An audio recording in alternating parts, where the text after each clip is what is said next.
in the winter's night, but my heart still aches for those who fight for freedom's flame in the darkest light. True freedom fighters, the Mavericks we praise, blazing their trails through shadowy days. They stand unbroken, their courage shines for every soul, for all mankind. All I want for Christmas is freedom, for every maverick to lead the way. Goodwill toward men, let the light begin, and a brighter dawn for a brand new day. Break the chains of tyranny, let the world hear our rights are from a higher place, so clear. All I want this Christmas, my cheer, is freedom for all, far and near.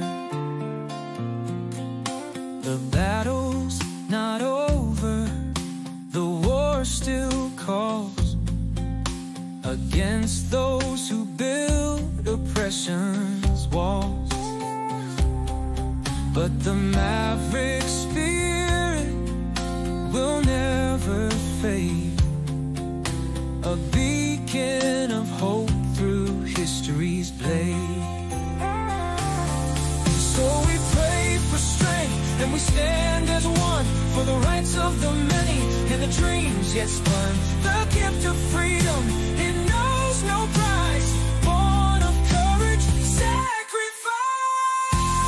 All I want for Christmas is freedom, for every maverick to lead the way. Goodwill toward men, let the light begin, and a brighter dawn for a brand new day. Break the chains of tyranny, let the world hear our rights are from a higher place, so clear. All I want this Christmas, my cheer, is freedom for all, far and near.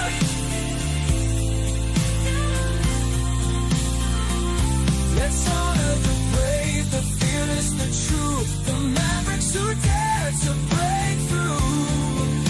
Their fight's our fight, their cause divine. Freedom for all, for your heart and mind. All I want for Christmas is freedom, for every maverick to light the way. Goodwill toward men, let the peace begin, and a brighter world for us to stay. Stand against dictators, let justice ring, our rights from above, the anthem we sing. All I want for Christmas this year is freedom for all, far and near. Ooh. This Christmas we remember the mavericks so bold, who carry the torch in the freezing cold. Freedom's the gift, the fight never done. This Christmas we pray it's for everyone.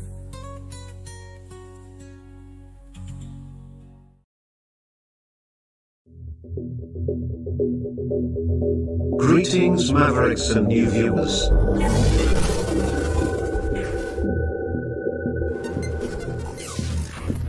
Tonight, direct and live from the Maverick News Network World Studios. This is Maverick News with Rick Walker.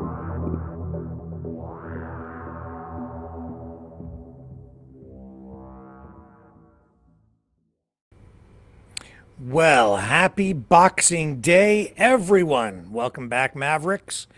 Great to have everybody here. I hope everyone has had a fantastic Christmas. It's that time of year. Family, friends, too much food, and protests at the Eaton Center. Yes, we'll show you what happened later in the broadcast. Also tonight, Russia, it appears, has shot down. They are responsible, it appears, for the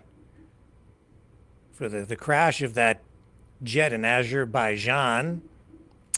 Looks like it was not just a mechanical failure or a bird strike after all. We'll tell you about that too. Also, Justin Trudeau has fired back in kind of a Canadian way at Donald Trump in response to all this talk about a 25% tariff and, more importantly, I would say, the trolling about the 51st state stuff. Oh, you think he's been kidding? He's not joking. I've been saying for 2.5, almost 3 years that this talk about Canada being taken by the United States, annexed, if you will, all that talk, that was like a foreshadowing of things to come. And here it is, Donald Trump back in the White House, almost. And yeah, he's not joking. Yes, he does want Greenland. Yes, he does. It's not a joke. Yes, he does want the Panama Canal. That's also, trust me, it's not a joke. And he's mixing in all this 51st state stuff. He wants Canada too. Oh yeah. Yeah, you can take that to the bank. Will it happen?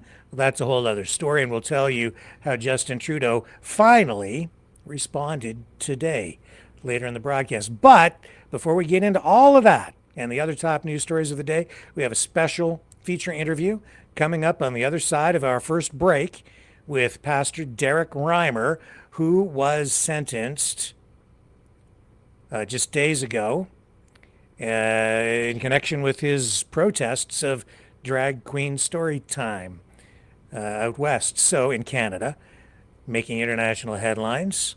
He continues to do so, and he'll join us live on the program in just a moment. Stay with me. It's all straight ahead after this. You know, someone very profoundly once said many years ago that if fascism ever comes to America, it'll come in the name of liberalism.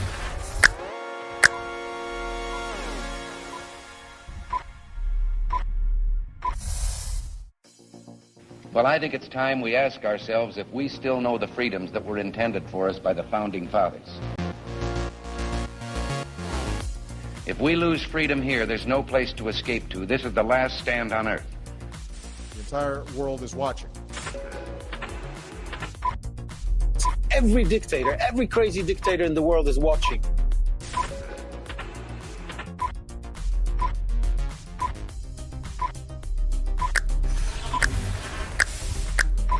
The world is watching. On TV, the entire world is watching. on social media. But the entire world is watching, and yes, they are seeing what we have apparently bravely been willing to say that others are thinking. Stand for freedom. Literally stand for freedom. Let's get this done. The entire world is watching. We're at war with the most dangerous enemy that has ever faced mankind in his long climb from the swamp to the stars. Maverick News. Maverick News. Maverick News. Let me have more control of my own destiny. The world is watching.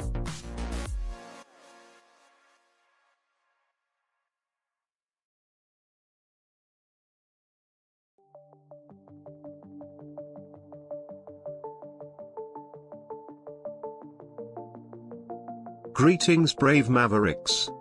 Our quest for truth continues. We go beyond fake news. Together we expose propaganda. Together we pull others out of rabbit holes. We are maverick thinkers. We are all unique individuals. Defenders of individual rights and freedoms. Credible. Trusted. Grounded in reality. Maverick News. Maverick News. Defending free speech. Free speech. Donate at freedomreporters.com. Do it now. Tomorrow may be too late. Maverick News. The world is watching.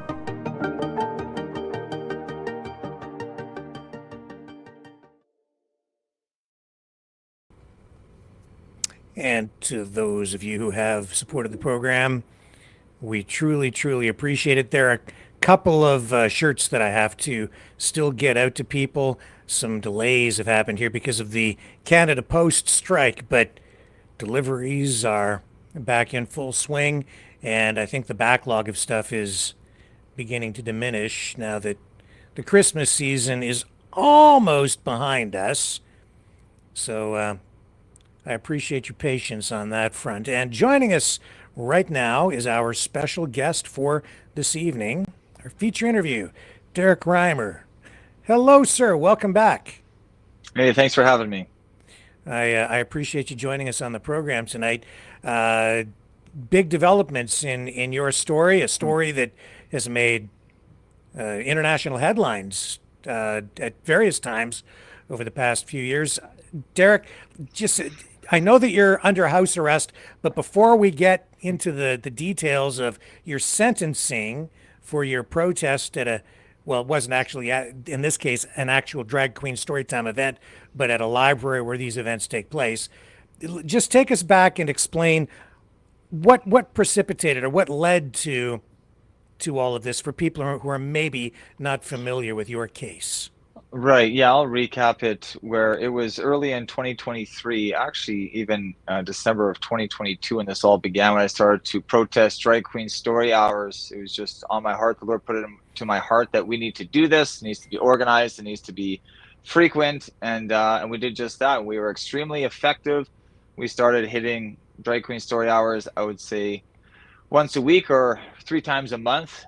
And yeah, we started getting charged almost immediately, just weeks in, but we had shut down up to 15 events. We know that because a police officer had wrote an article in the paper after Chinook Blast, an event here in Calgary in wintertime, where the drag queens skating on ice, that was canceled due to our anticipated protests. So the mayor had something to say about that, not even just something to say on Twitter, but she had something to do about that, and she wanted to shut it down, and the bylaws and what was in place wasn't enough. So she wanted to ramp all of that up and essentially sent the police to my house, had me arrested. I was charged multiple times, and anytime I attended a drag queen story hour, even up to 300 meters away, I was charged every time. They searched for any charge that they could to make it stretch and to have it fit, and the judges complied right into that whole agenda as well. Or I shouldn't say judges, but this last judge especially, and which is quite disappointing. And I'll get into those details in just a little bit. So that kind of brings us up to where we're at. That's, yeah, we protested. I got charged. Others got charged as well, more with this bylaw, the safe and inclusive 100-meter bylaw, which Larry Heather is actually currently fighting in court right now. Who's Larry Heather? Larry Heather, he was part of Exposing Darkness. And when this safe and inclusive 100-meter bylaw got implemented by our mayor, that's where we can't be within 100 meters of a drag queen story hour venue when it's taking place. Mm-hmm. So we had heard from our lawyers that this was unconstitutional, and we intentionally broke it. And my lawyers had instructed me, like, get somebody else from your team to do it. So we did. And there was 5 other individuals from the team that did so. 4 tickets got dropped, and Larry's stuck, and he just went to court for it on the 26th of November. He was found guilty, but he's appealing that as well. So we got a lot of battles going on. The Lord is with us, and it's a slow process, but we're hopeful and we're feeling confident. And when you say the Lord is with you, I guess you're talking about all the members of, what is it, Mission 7 Ministries? Is that what your organization is? Yeah, Mission 7, that is more primarily where I feed the homeless, preach the gospel downtown Calgary. But I created this separate entity, this protest movement called Exposing Darkness. And yeah, for the not volunteers, but the protesters, I guess you could say, with Exposing Darkness, that's who I'm referring to. And can you clarify for our viewers what issue it is precisely that you have with these events? Yeah, well, the Bible talks about that homosexuality is a sin, but we're not going to people's homes that are homosexuals. We're not even going to gay bars and preaching, which isn't a bad idea, just to talk about God's wrath, his love, and his grace, and his forgiveness. but when you start to involve little children, that's where we got more bold, more adamant, and we all had similar convictions on this. Where when we went to Reading with Royalty, there would be signs up, this is 0 to 8, and some would be 0 to 12 years old, targeting these children to indoctrinate them, to play dress up with them, to corrupt them, to sexualize them. And we are obviously vehemently opposed to this and against this as Christians and just as people with a moral compass and just moral standards. So this fight is not just exclusive to Christians, but anybody that feels the same as we do regarding the corruption of kids. So is it fair for me to say this? You are opposed to homosexuality, but you recognize the rights of others to engage in whatever activities they choose to. So that's why you don't protest at gay bars or at in other ways. But for you, the issue is the involvement of children, and that's why you've protested in the way that you have. Is that fair? Yeah, I'll clarify. That's the main issue of why we're so adamant. It's the involvement with kids. Homosexuality is wrong no matter what age you are, but it's a totally different animal when you have two consenting adults that want to engage in homosexuality, which is their right, that's their prerogative. Despite the Bible saying that's a sin and that's wrong, they can still do that. Just like if people want to get drunk or fight or lie or cheat, whatever, people can do whatever they want to do, right?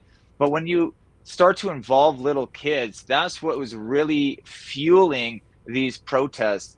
And I wouldn't say that I would never go and preach or protest at a gay bar, but I have a lot more ambition towards involving innocent little kids. Okay.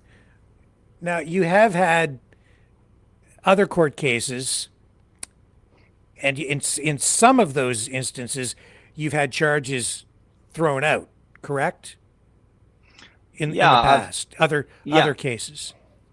Yeah, so I've had some bylaw charges thrown out. I think almost all of them. I had a harassment bylaw charge that they dropped before we even got into the courtroom. I had a noise that bothers somebody, which sounds extremely subjective, right? And it is. So it's just, that is arguably unconstitutional as well. But that one got dropped. I got charged with praying inside City Hall quietly with 3 or 4 other friends. And so I want to emphasize quietly. And so that got dropped as well. And there's another one here with my original Seton Library protest. I got charged with cause disturbance and mischief, and I was acquitted of that, although the Crown prosecutor is appealing that, and I had court scheduled for February 7th, but it got adjourned as of recent. So that's what I'm anticipating come 2025.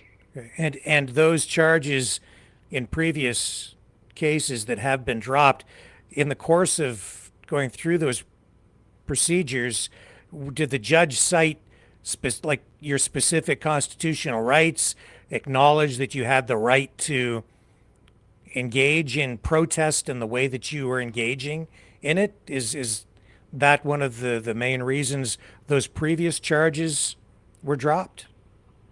Yeah, well, I'll talk about the Seton Library protest. That was where I was physically ejected from the room. That was a video that had gone viral. I'd fell to my back, and then I got up and I continued to preach until the cops got there.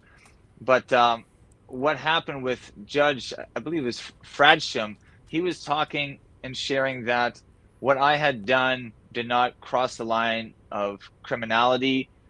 What I did, and I don't know if he said this exactly verbatim, but it was within my rights to go there and to object to that as the public. So basically, I'm the public in a public library, and there's a public event that's transpiring that's open to the public, and I just wasn't okay with that. So those are my tax dollars as well as everybody else's theirs, and they approved of it, but I didn't. And he found that there was nothing wrong with that, and that people were upset or crying. Arguably, that was from the parents being physical with me and throwing me out.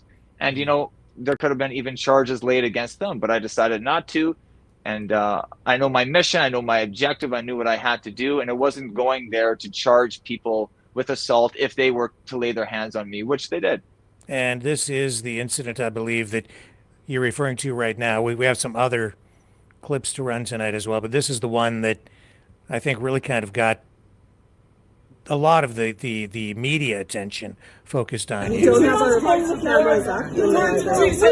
now calling the police. Stop. We have the police coming, so it is your choice to leave or deal with the police. Very abusive in there. We are going to... For love is love. Hey, love guys. is like very hateful, very abusive. Why are you disrupting the program? Because it's wicked. You guys, okay. As a parent of kids in there, you need to get out. Why are you so uncomfortable with this Because we don't even disrupt the program. You were disrupting anything. I wasn't disrupting anything. Nothing. It's all on video. We would like to do this in a different way. So, again, how long ago was this incident? That was in February of 2023, so getting close to 2 years ago. Okay, and those charges against you for that incident, those ones are basically dismissed. Is that correct? I was acquitted of all charges, but like I mentioned, the Crown prosecutor is appealing that acquittal, so we're going back to court over that. But when you watch that video, and I don't know if you saw it or you have to play on, but you can see in the background as I walk around and I'm preaching and I'm rebuking that whole scene, that the drag queens and kids and the children, they continue dancing and clapping and doing whatever they're doing. So the program inside continued, and that was a main piece of evidence showing that I did not disrupt that program. It had continued on despite me going in there and interrupting it with my rhetoric, if you will. So can you explain to us as well, why do you feel it's necessary to protest in this way?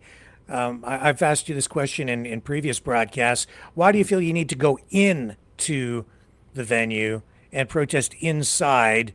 Why not just protest outside on the street or in front of the building, holding your signs and so forth? Can you explain that? Yeah, and that's a great question. It's valid. We were doing it outside. I felt like it wasn't enough. I felt like it wasn't as effective as it could have been. And just by continually to protest, I got bolder and bolder with it. And it was just on my heart, you know what? Instead of being outside, let's go inside. We have a team outside, but we're also going to have a team inside. And we're going to go and let them know what we think. And that is also our prerogative. And that is lawful, where we can do that. That's within our Charter of Rights and Freedoms, and I was acquitted of those charges, and that's going to hold a lot of weight even going into the appeal. And so that's what also led up to this charge where I got sentenced now recently, where I went into the next library and I talked to the manager, and I thought, hey, I'm the public and I can speak to the manager about how I feel about these events and what I believe is right or wrong with these events, and what's wrong with that. But now we got a corrupt left-wing judge who feels like there is something wrong with that. But this fight is far from over, and we can get into more of those details in just a bit, or whenever you're ready. Yeah, sure. So I guess just to try to look at it through the lens of the law, they have the right to put on their event under the way the law is currently. Yes. You also have a constitutional right to protest, not just out on the street, but there is a provision within our Constitution and within the framework of our laws that allows you to actually go into the venue to protest as well, to a point, right? And I think that point is somewhere around the point at which you are asked to leave because you're on private property, and then they can, if you don't leave, then there is the possibility that you could be charged with trespassing or face some other kind of charge. So it becomes kind of a gray area in that way, right? It does, and that's why some of the judges then they had felt like, well, Mr. Reimer, your rights don't trump their rights, and it depends on what kind of right-wing, left-wing judge you have, right? And how they determine that. So what had happened, sorry, I guess gather my thoughts here with some of that. Maybe go to another a question or thought and it'll come back.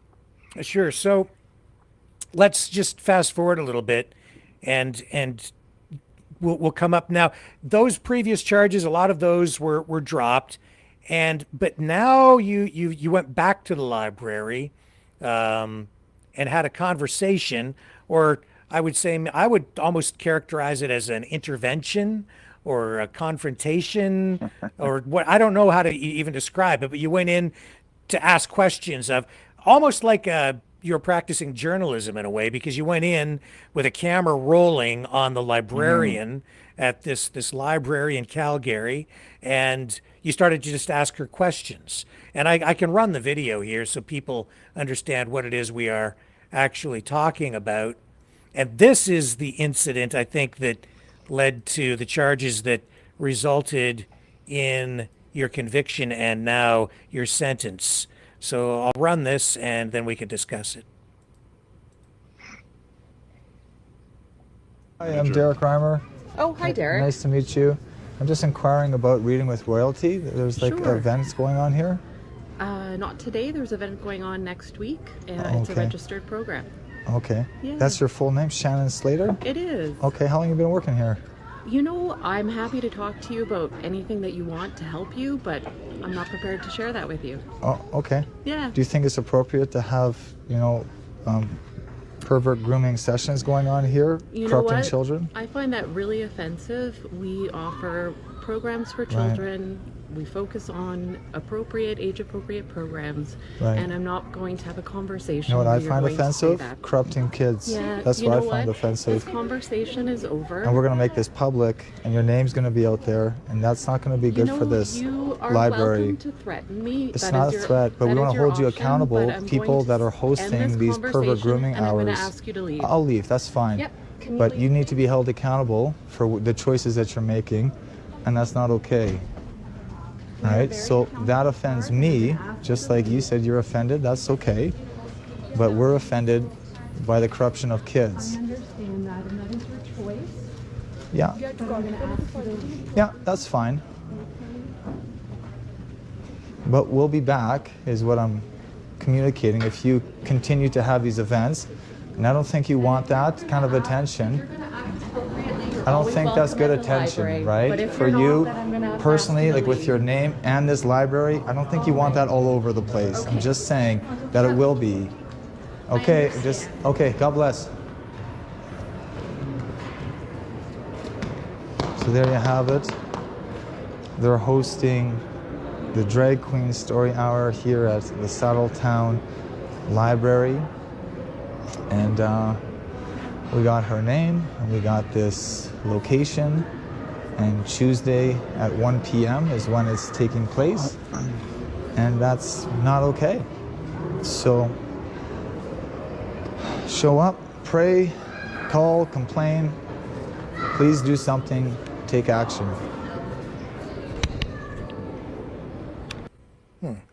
So is that where it ended? Was there anything else that we might be missing there?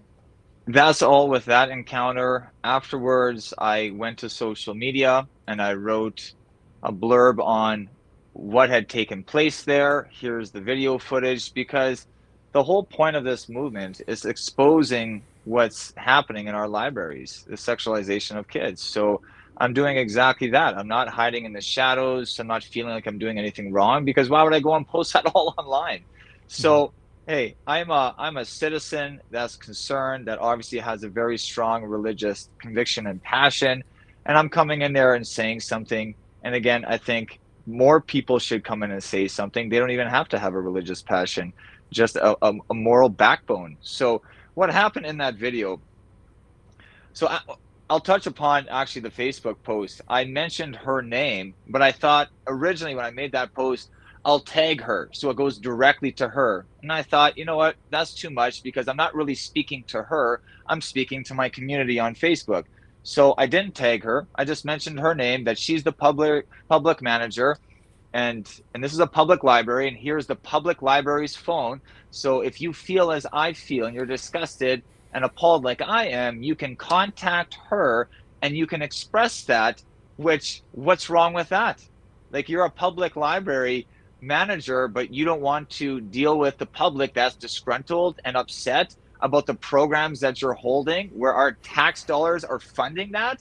Of course we can do that. And she said when she was on trial that she was upset. How did it feel when Mr. Reimer approached you and he spoke to you? Upset. She said that twice. So being upset does not meet the threshold for criminal harassment. And my lawyer actually had made a public statement about this, and I put that on Facebook, and that was actually used at my sentencing hearing, to our surprise. I loved it. I think my lawyer was a little bit caught off guard by it, where the judge and the crown and everybody and the gallery, all my supporters, we saw it.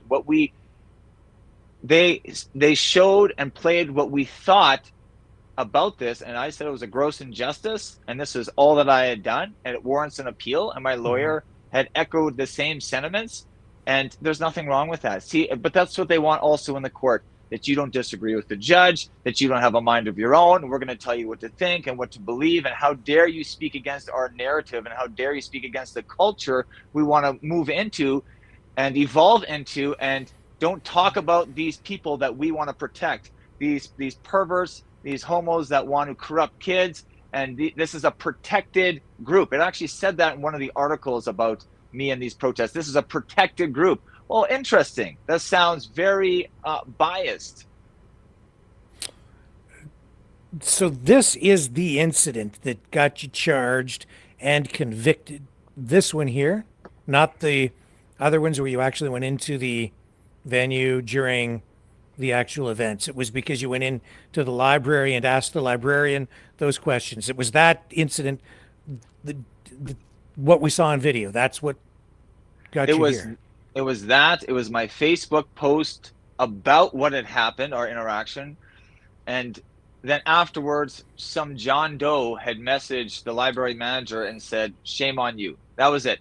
No connection to me, other than I encourage people, hey, if you feel the same as I do, feel free to contact her at this public library's number here.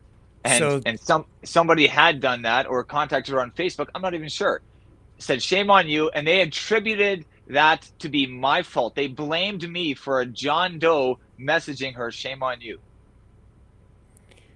I see. So they're saying because you encouraged or incited the public to protest by phoning in or messaging, that's your fault then, that they've done that, which then constitutes a form of harassment? Yeah, indirect or direct contact to this individual. So they classify that as indirect communication. And it was, now that I remember, it was a Facebook message post because I encouraged people to call the library, the public library, not to go to her house or contact her personally or make her fear for her safety. All of these things that surfaced in court didn't even happen. And I told the judge that when I had an opportunity to speak. I said, my intentions going in, it does not coincide with your verdict. It does not match up. And what you are saying that I thought and how I felt and what my intentionality was behind this was not there at all and did not happen. And that was in the media articles as well, as it said that I had denied that I intimidated that manager. And I do deny that. That was never in our mandate to go and make people fear for their safety, but we're there protecting kids and we're speaking our piece and our mind, and that's within your Charter of Rights and Freedoms. And I'm believing that that'll be upheld in the appeal court. So you are appealing this decision, even though you've been sentenced, you are still going through with an appeal? Oh, yeah, absolutely. This is a gross injustice, no doubt. Like my lawyer said with his public statement, this didn't meet the threshold of criminal harassment. And even some other points in that video when I said, "Oh, we'll be back." Well, what does Mr. Reimer mean about that? That sounds threatening. That sounds like he wants people to fear for their safety. No, not at all. What have we been doing for the last couple of months? We've been peacefully assembling, protesting at libraries. That is within our right to do. And that is exactly what we did. We returned peacefully to protest. I was 800 meters away preaching, and then there was a team at the library, and some individuals chose to go inside, which is their prerogative and their decision, and that was it. So what I meant by that this is going to be bad for this library and for you is because I already had a lot of media attention on this, and I knew that. So that held a lot of power, and I knew that people, if they felt ashamed of what they're doing and they don't want to have everybody know what their beliefs, convictions are, or what they're promoting and endorsing in their libraries, then that might incentivize them to not do it. Because I'd already been on Fox News, I'd been on major news outlets, and I thought, okay, if you want to do this, I'm going to blow this up. Your library will be out there. Your name will be plastered all over this. I don't think you want that kind of attention. That's not criminal. Hey, if you believe in that and you stand on that, then stand proud on that and be like, hey, I'm all for grooming kids. I'm all for sexualizing kids. Rah, rah. Okay. That's like if someone says to me, you know what, Derek, I'm going to tell everyone that you're loving Jesus and that you're going to, serving Christ, you're going to die on that hill. I'd be like, great. Yeah, share that. That's my conviction. But why are these people so afraid? Why are they so afraid if we go and tell everybody what's happening here? Unless they're doing something that's wrong, unless there's something else happening. And that's why I want everybody just to think about this and to kind of ask these questions. Why can't we go in and not be okay with this? Yes, we can in Canada. Yes, we can. And don't let them scare you and bully you into silence and essentially scare you into not talking and speaking your mind, which is your right. So your argument, and I'm trying to be as objective on this as I possibly can be. I appreciate that. So it's your position, and I think the Constitution would largely support this, that they have a right to their point of view, their freedom of expression, their freedom of speech through these events, but you also have your religious convictions and your right to freedom of expression, your freedom to practice your religion, which I would say, if I'm reading this correctly, you feel compelled because of your religious beliefs and convictions to act the way that you are and to protest these events. And so in that way, you're expressing your religious beliefs through freedom of speech and freedom of expression by protesting. Is that accurate? Yeah, 100%. And that's where we're butting heads in the court, because you have people on the right, people on the left. The same yes. basic rights, but yes, conflicting on the issue. And that's where we're getting the flashpoint. So that's why it depends on the judge, because that's what I was going to say before, where the judges are saying each has their own rights, but where I was acquitted, the judge says somebody just feeling something based off what happened at Seton Library protest where I went in and I was thrown out, he says that does not equal something to be criminal. But it's interesting because in the criminal harassment case with the video that you just watched, her feeling upset equals it being criminal. And that happened in court, and I watched it happen, which is outrageous. So you have one judge saying one thing, you have another judge saying the exact opposite. So that's what's going on in our courts right now. And it just depends on what side of the fence that these judges are. So that's why with appealing this, with the appeal process, there's 3 judges that it's presented to. I think we have a way better shot at winning this. And I think the Crown Attorney has said that you had engaged in the use of, quote, hateful vitriol, and that would probably make reference to some of the specific words that you used in that exchange with the librarian, like with the use of the word pervert or pervert grooming sessions, phrases, words like that she said she found offensive. And because she found them offensive, they're characterizing that as hateful or maybe even hate speech. Is that the way that it was played out in court? Yeah, so we're going to compare the 2 cases here, where I was acquitted, where I was convicted. So Seton Library, I was acquitted. The judge says, I'm just going to take some notes because it's been a lot. I'm short on sleep, so I got short-term memory loss happening here. But the judge says it wasn't the words that I spoke. It wasn't about that. It was, even though he said, oh, I would deem some of these words to be offensive, but that's not criminal. It wasn't about the content of my words. It was about the decibels of my voice, and it was about the interruption of the program. That's what they were trying to determine, if it constituted causing a disturbance or mischief, which, no, it wasn't about that. I didn't raise my voice to a certain level where it was criminal, and I didn't interrupt the program. So it wasn't about the content of my words. So now let's fast forward to where I was found guilty with this library manager. I didn't even use half the words that I spoke.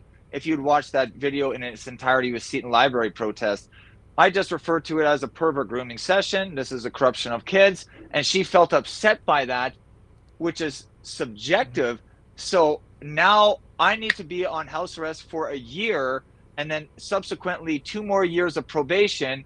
And then I was on bail for 22 months, and I went to jail for 30 some days on this charge alone. So that's valid. So I have it's 58 months on the hook on conditions because somebody felt upset in a disagreement. That's outrageous. That's not Canada. That's something else.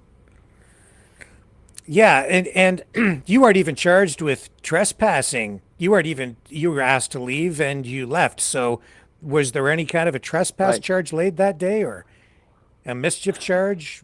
What? No, and I'm happy that you brought that up. Again, going back to Seton Library, when the cops got there, I left peacefully and willingly. And with the Saddletown Library, when she asked me to leave, I said, yeah, that's fine, I'll leave. And so no, there wasn't any trespassing charge. It was just threatened to be a trespass in the Seton Library event. But yeah, I have no problem doing that. With me, I'm a street preacher, I'm a protester, I'm a loud guy. And even when I was speaking in the court, the judge had to tone me down a bit because I get passionate, I get loud. But in that video, that is arguably the quietest I've ever been, because I'm not going into the library, and this was in the media and in the articles as well. I'm not going in intentionally to make a scene or to call her out in front of everybody. That wasn't it. It was just a one-on-one conversation with the manager saying, hey, I disagree with this. I believe that this is a corruption of kids, sexualization of kids. We are going to return to peacefully assemble and to protest if this continues. And I don't think you want that kind of attention. That's what I was saying. And that got misconstrued into, oh, he'll be back. He wants her to feel for her safety. He directly targeted her. He wanted to intimidate her. And the judge had fabricated all of that. They have jumped to that conclusion, and that did not happen. And I stand on that, and I maintain my innocence because I know what we were doing there. And it's not to make people afraid for their safety. Yeah, and I think the Crown was also trying to characterize this as a personal attack, or at least the librarian felt like it was a personal attack.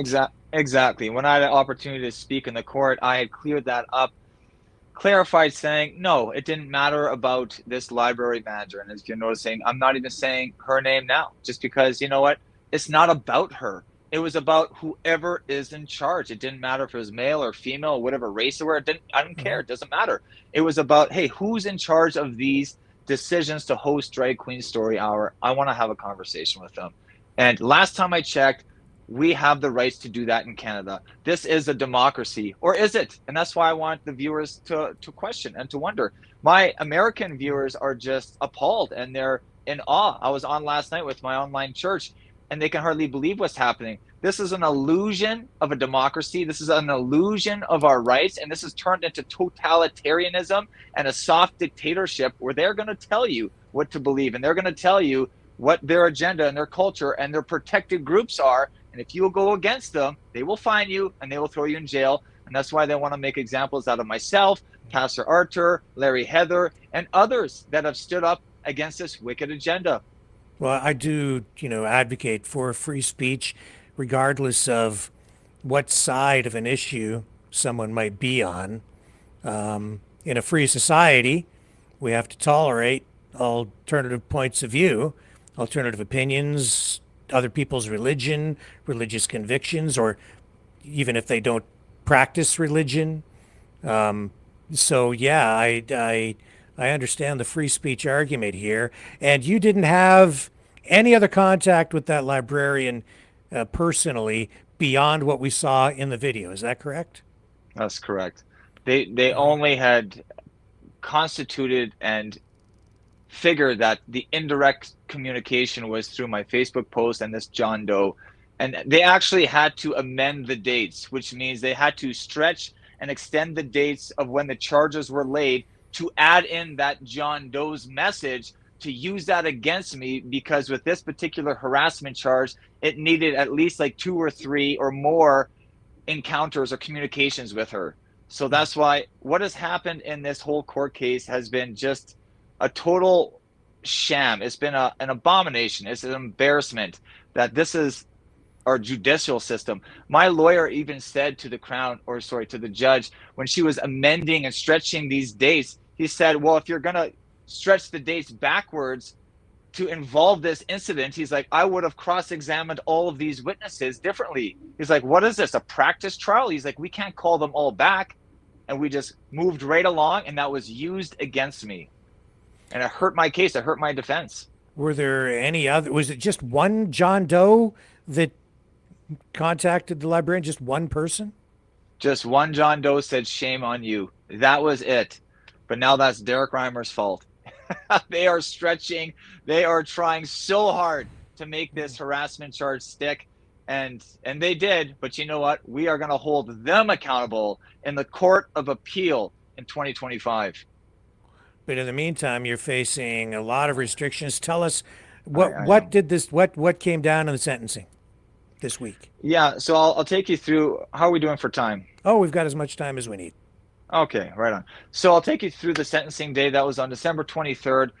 First of all, I just want to give a shout out and just accolades to Pastor Artur Pawlowski. He's a friend of mine. We've worked together with ministry for a few years pretty closely, and he led a rally outside the courthouse at 8 o'clock for me, and I really appreciate that, just singing Christmas carols. And then we had a bunch of pastors there that coalesced and just shared short words of encouragement and just pertaining to what's happening with these charges and Canada in general.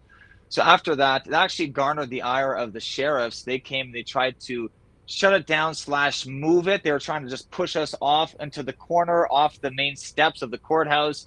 And if you know anything about Pastor Artur, he wasn't moving. This was just seconds before I arrived. They stood their ground. They weren't moving. And the sheriffs were, I think they were upset about it. So as we moved in and we were going through the metal detector line, I have a 7-week-old son, and I've been to court with him before. And he just goes around the metal detector, little radiation metal detector machine, and they either search or they just looked at us a baby and they just leave him alone. Either one is fine. They got to do their jobs, but he's not going through the metal detector. Just like they warn a pregnant woman, don't go through the metal detector. So I'm coming up and I'm putting my son around like I've done in the past, and they're saying, no, he's got to go through the metal detector. And so that turned, unfortunately, into a bit of a scene where I started to figure, you know what? They don't like what we were doing outside. They don't like that we were singing songs and preaching and calling things out, and now they're being difficult. So again, unfortunately, that turned into a bit of a scene. They forced us to go through the metal detector with our 7-week-old son. I wasn't happy about it. But nonetheless, let's carry on. We got to the courtroom. I just want to say this as everything is just a battle. Everybody along the way is it's a challenge. So we get to the courtroom, and it's docket court number 1005. So this is the courtroom where they delegate and they give designated courtrooms to the trials and the hearings and the matters of the day. So my judge is actually in charge of docket court. So she has said to me, okay, we're going to remain in this courtroom after I dismiss these other cases to their designated rooms. Then I'll handle yours, Mr. Reimer. Okay, fair enough. We were going to do a part 2 of our outdoor service in the courtroom. And I planned this already days in advance because we had done this in the hallway. And I thought, you know what, let's go and do it right in the courtroom. I've been late twice with this judge. I don't want to be late again. That looks bad. She finds that disrespectful, no doubt. So we can do it in the courtroom. The courtroom is packed. So it's full of Crown prosecutors, sheriffs, Madam Clerk, some lawyers, and then a lot of my supporters and possibly people from other cases that were in there waiting for their matter to be handled. So I just decided, okay, yep, let's do it right here. And what we had planned to do, or what I had planned to do, was have a prayer and a communion. So I stood in between both sections of the gallery in the courtroom, and I started to hand out communion, which is a little wafer and juice, which represents the body and the blood of Jesus Christ. Talks about in 1 Corinthians 11. Handed that out for those that wanted to participate, and then I proceeded to pray, like loudly, out loud, so everybody could hear me. And it was a powerful moment where I was just thankful that I had the grace, the boldness, and the favor of the courts to carry on with that communion service and that prayer, to pray for the judge, to pray for the crown prosecutors and the sheriffs, talking about how Jesus died for them and he's for them as well, and they can turn and they can repent. But also speaking about how Jesus is the highest authority and higher than these courts, and to remind them of who gave them their authority and who is in the highest authority. So we gave reverence and honor and praise to Jesus Christ as we all partook of communion. A couple of other pastors spoke after I had prayed, and then the judge entered. So we had a powerful moment and had favor. The judge entered the courtroom, and then she had sentenced me to 12 months on house arrest. So basically, I can't move without my supervisor's permission. They have to approve of everything I do in my life, from picking up donations to work to Mission 7, feeding the homeless. This is going to happen on January 2nd. I have to call in. They're going to assign me a probation officer / supervisor. And then on top of that, 2 subsequent years on probation, and then a slew of conditions, including 100 hours of community service, which is an interesting one because the judge even had mentioned that I see Mr. Reimer as a newborn child. He's a sole provider. He feeds the homeless and helps his community, but yet she continues to give me 100 hours community service. Like I got to give back. Like I got to give back more, and that's fine. I will, and that's my life of service. But I just find it a little bit amusing that, okay, 100 hours of community service. So does the 100 hours include feeding the homeless? Can you count that? Exactly. I wonder if I can do that at Mission 7, at my own ministry, with other people that have had this condition, because some of my friends, we've gotten into trouble serving the Lord, and just other people that I've heard getting into trouble in general. But in any case, doing community service, often ministries like myself, Pastor Art, more often than not, they're not allowed to be used. It has to be like these government funded, approved homeless shelters and things of that sort. So we'll see what happens with that. But in any case, moving forward here, I had all these conditions to do and programs and hoops to jump through. And what they're doing, and this is what I believe, what they're doing is they don't want to be construed as monsters that are tearing families apart and crushing ministries because of a disagreement, because it is preposterous and outrageous. But they're allowing me to serve my time in the community. However, if I mess up on any one of these conditions, they can throw me into jail for the entirety of the sentence. So what happens with a jail sentence, if you're handed, or let's say me, because this is happening to me. So if I'm handed 12 months in jail like the Crown proposed and wanted, then I'm out on my statutory release. That's 2/3. So I'd be out in 8 months. And then I serve my last third on probation. That's just how it goes. Unless you get into some serious trouble inside the jailhouse, then they can keep you till your warrant, and that's your full duration. So I asked my lawyer, let's say I don't do a program, or I miss something, or the cops come and I'm not home. Let's just say I breach. Something happens, right? What happens then? Do I go to jail? Do I do 2/3, or do I serve the full 12 months? I served the full 12 months. So that's what I believe is going on here, that they would be roasted in the media for being these monsters that throw me back in jail. And I'm not sure how worried they are about that. But now they've given me all the opportunities that if I breach, they'll be like, oh, Mr. Reimer, that was on you. We gave you all the freedom and the chances here, and you screwed it up. Now you go back into jail for the full term. But that's why she gave me a list of stuff to do, all these conditions. And you know what? So be it. That's fine. The Lord is with me. We're going to appeal it. I'm not going to get all worked up about it and all stressed out. One day at a time. And I'm thankful that I could be home with my family for Christmas. I got my microphone back. There was some wins through this, and it's going to be okay.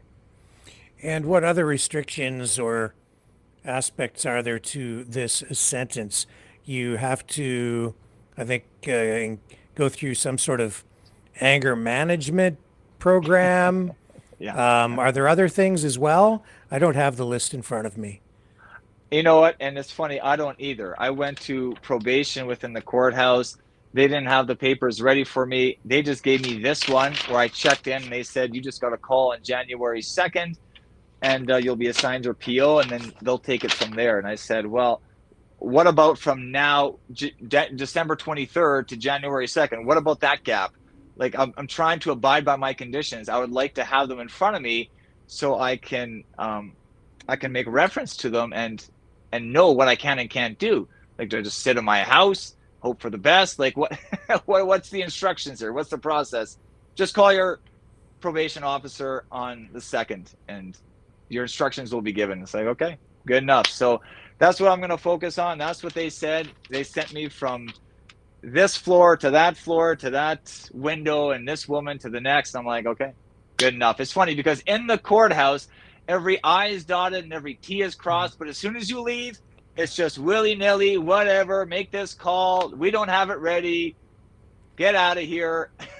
Okay. Because if you breach, then that's all on you. And then you get sent back to the courthouse. Oh, Mr. Reimer, this is your fault. And all your explanations typically aren't valid. So that's just how it goes. So you started doing this because you wanted to protest drag queen story time and the involvement of children, but this has turned into something much larger than even that alone. This is a constitutional issue. This is about free speech, freedom of expression. What other issues or what issue are those the main issues now for you, or how do you view the impact that this has actually resulted in? Yeah, that's a great question. You know, with Exposing Darkness, it started off with exposing the drag agenda and the corruption of kids. I went into the direction, as my lawyer eloquently put it, and I thought that was very perceptive of him. He says, now it's gone to the direction of exposing the darkness within the judicial system. And then also it's exposing the darkness within the Christian church, the complacity, being lukewarm, just being inactive, and just like these sleeping dogs. So it's time to wake up the church and even just wake up the people and just to realize, hey, this is happening right now. Like, let's not be complacent. Let's not be silent. Let's not just have this attitude of, well, it's not affecting me, so who cares? But it will. Like, if you speak up as I've spoken up, you'll be affected as well. Your family will be affected. Your freedom, all of that.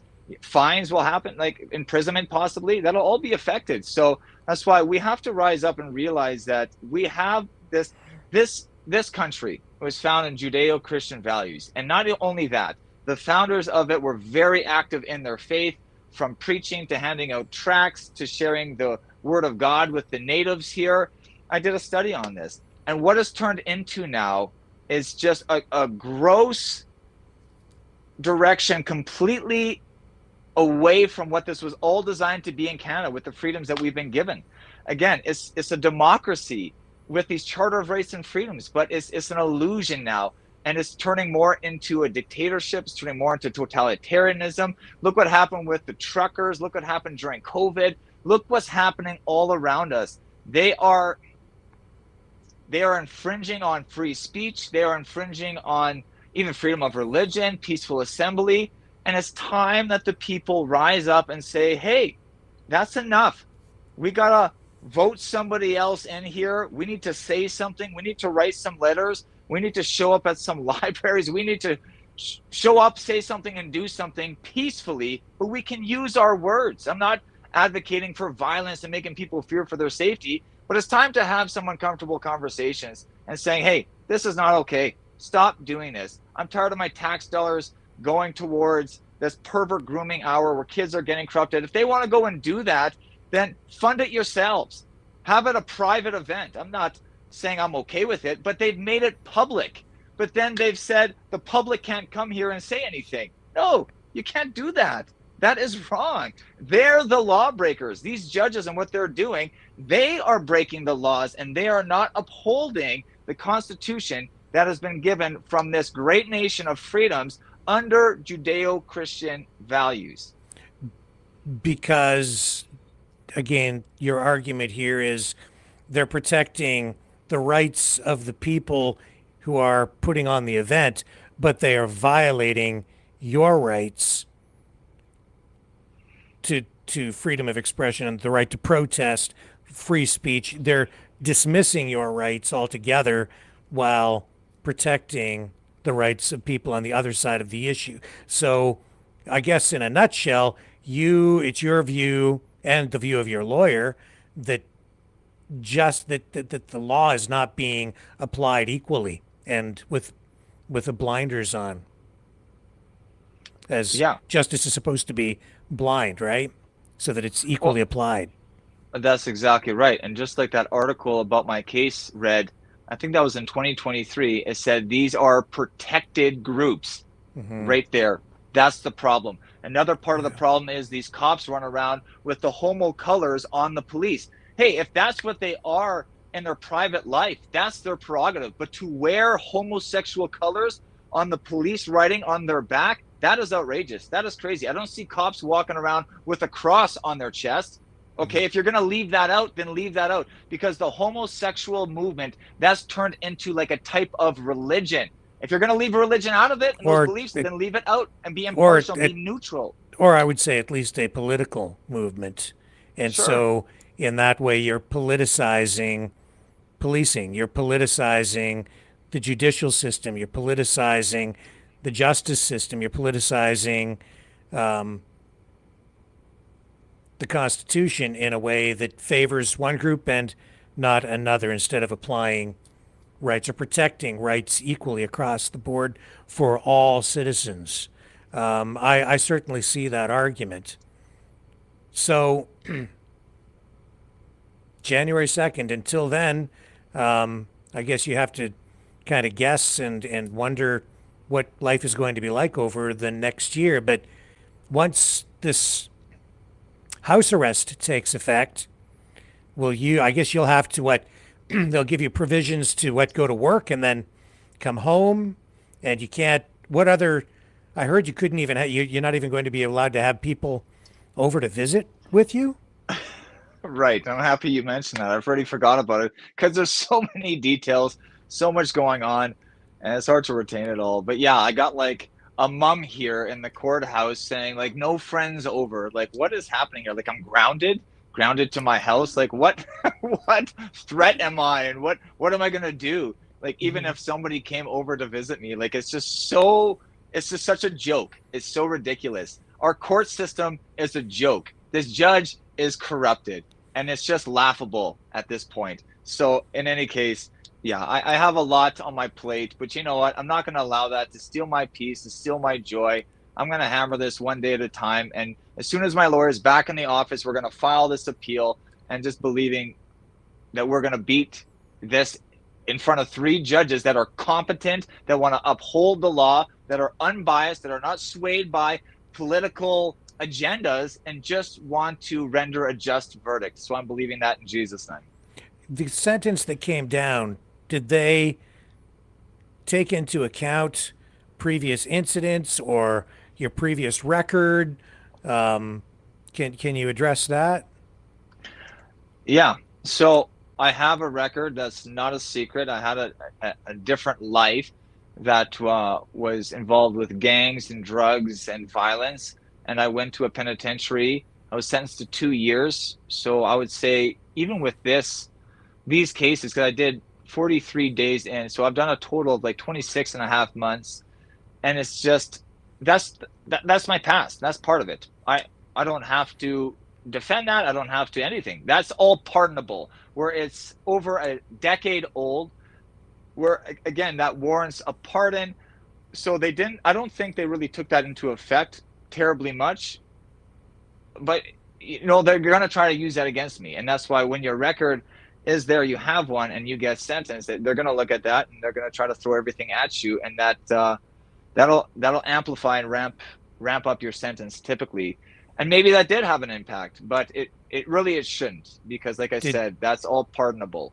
And during sentencing, did the judge address any of that? I mean, normally, and I was not there, so I'm relying on your account of the events, but normally during sentencing, the judge will make reference to victim impact statements, make reference to past, criminal activity or records that may or may not be present, character witnesses, all of these different factors to justify or explain the decision on sentencing.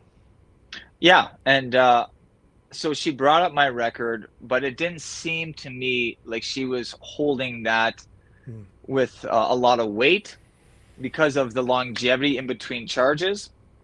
And that also kind of verifies, as she termed it, my religious awakening, and then I hadn't been involved with the law. There has been nothing in nearly a decade. So I think she was satisfied with that. So another point here, I'm happy you said victim impact statement, because there was no victim impact statement. And I said to my lawyer, like, that's a huge piece, I thought. And he says, well, she's still testified against you, so we can't really hang our hat on that. But I would say there is no victim impact statement, because there was no significant impact on the victim. I believe this so-called victim was used as a pawn in their game of protecting these groups and coming after anybody that goes against them. So they see that myself, I am leading this organization called Exposing Darkness, and that wasn't a secret. I was on CTV News here, local media in Calgary, and talking about our protest. So they knew that I was the leader of this, and they wanted to shut me down, to continue to protect these groups and endorse this inclusivity of what the city wants to do. And even if that means stamping and stomping on other people's rights to do it, they will do so, and they will implement unjust and unconstitutional laws and bylaws if they have to. And they did that, and we're challenging all of it. And this fight is long from over. This issue of LGBTQS plus rights, I guess, drag queen story time, it's part of a culture war, maybe even a spiritual war or struggle, conflict within our society. Would you say that your case, it seems like your case is at the center or near the center of that whole political storm in our country and maybe even in Western society? Is that why you're getting so much attention internationally through media? Yeah, I believe the Lord is using this. This is no doubt spiritual. I'm happy that you mentioned that, even for not being terribly religious yourself, but you're aware and perceptive enough to see that, hey, this could be potentially spiritual, unequivocally spiritual, no doubt, I would say, from my point of view. And the Lord is using this. He's using it to, it's a battle to, again, expose the darkness in these different realms that I had mentioned earlier, with the drag queens, to the courts, to the church. And, even within ourselves, like when this topic gets brought up, it shows which side of the fence that people are on. Even when I make a Facebook post, there are so many haters, so many people, even people in the church, they just come against me and tear me apart and have so much to say. And it's like, okay, well, I'm seeing where everybody's at. I'm seeing really what's in their hearts. And I got to say, it's not only discouraging, it's concerning for people how much hate is in their hearts. It even talks about in Matthew 24, in these last days, that the love of many will grow cold. And it's just people, if they want to believe and stand on what they want, and that is it. They do not want to give an ear to truth. They don't want to, like, there's so much. Okay, now I'm going to hear from both sides, because it's like, well, your truth is this and their truth is that. And I get that, but there's so much deception. Jesus says that I am the way, the truth, and the life. And that I am unmoved from my conviction with him, that is truth. And that's why our country, I want to bring it back to the inception of our country quickly. That's why we were prospering. That's why we were to be the greatest country in the 20th century, like one of the founding fathers, or was it John A. Macdonald? I can't remember. But they were talking about that, like, this is what I'm predicting for Canada. because we were under Judeo-Christian values. When you're doing it right, you're doing it in the parameters of God and reverence and awe of God, you will be prosperous. But any nation that forsakes the Lord will turn into hell. And you know what? That's what's happening to Canada. We are turning into hell. These perverts are running loose, running wild, corrupting kids, being protected by our wicked government. And anybody that rises up against it is persecuted, is prosecuted, is fined, and imprisoned. And this has to stop. And you know what? I got to say, I'm thankful that somebody like President Trump, that he's going to be inaugurated into power in January. And he's already had enough. He's saying, you know what, with the whole gender debacle and situation, there's going to be male and there's going to be female. And it was a whole can of worms, a different can of worms. But I'm just thankful for that. Like, thank you for bringing back the simplicity of what it is and what God created to be. Thank you for bringing back some sanity and some common sense back into politics and back into our land and culture. We need that in Canada.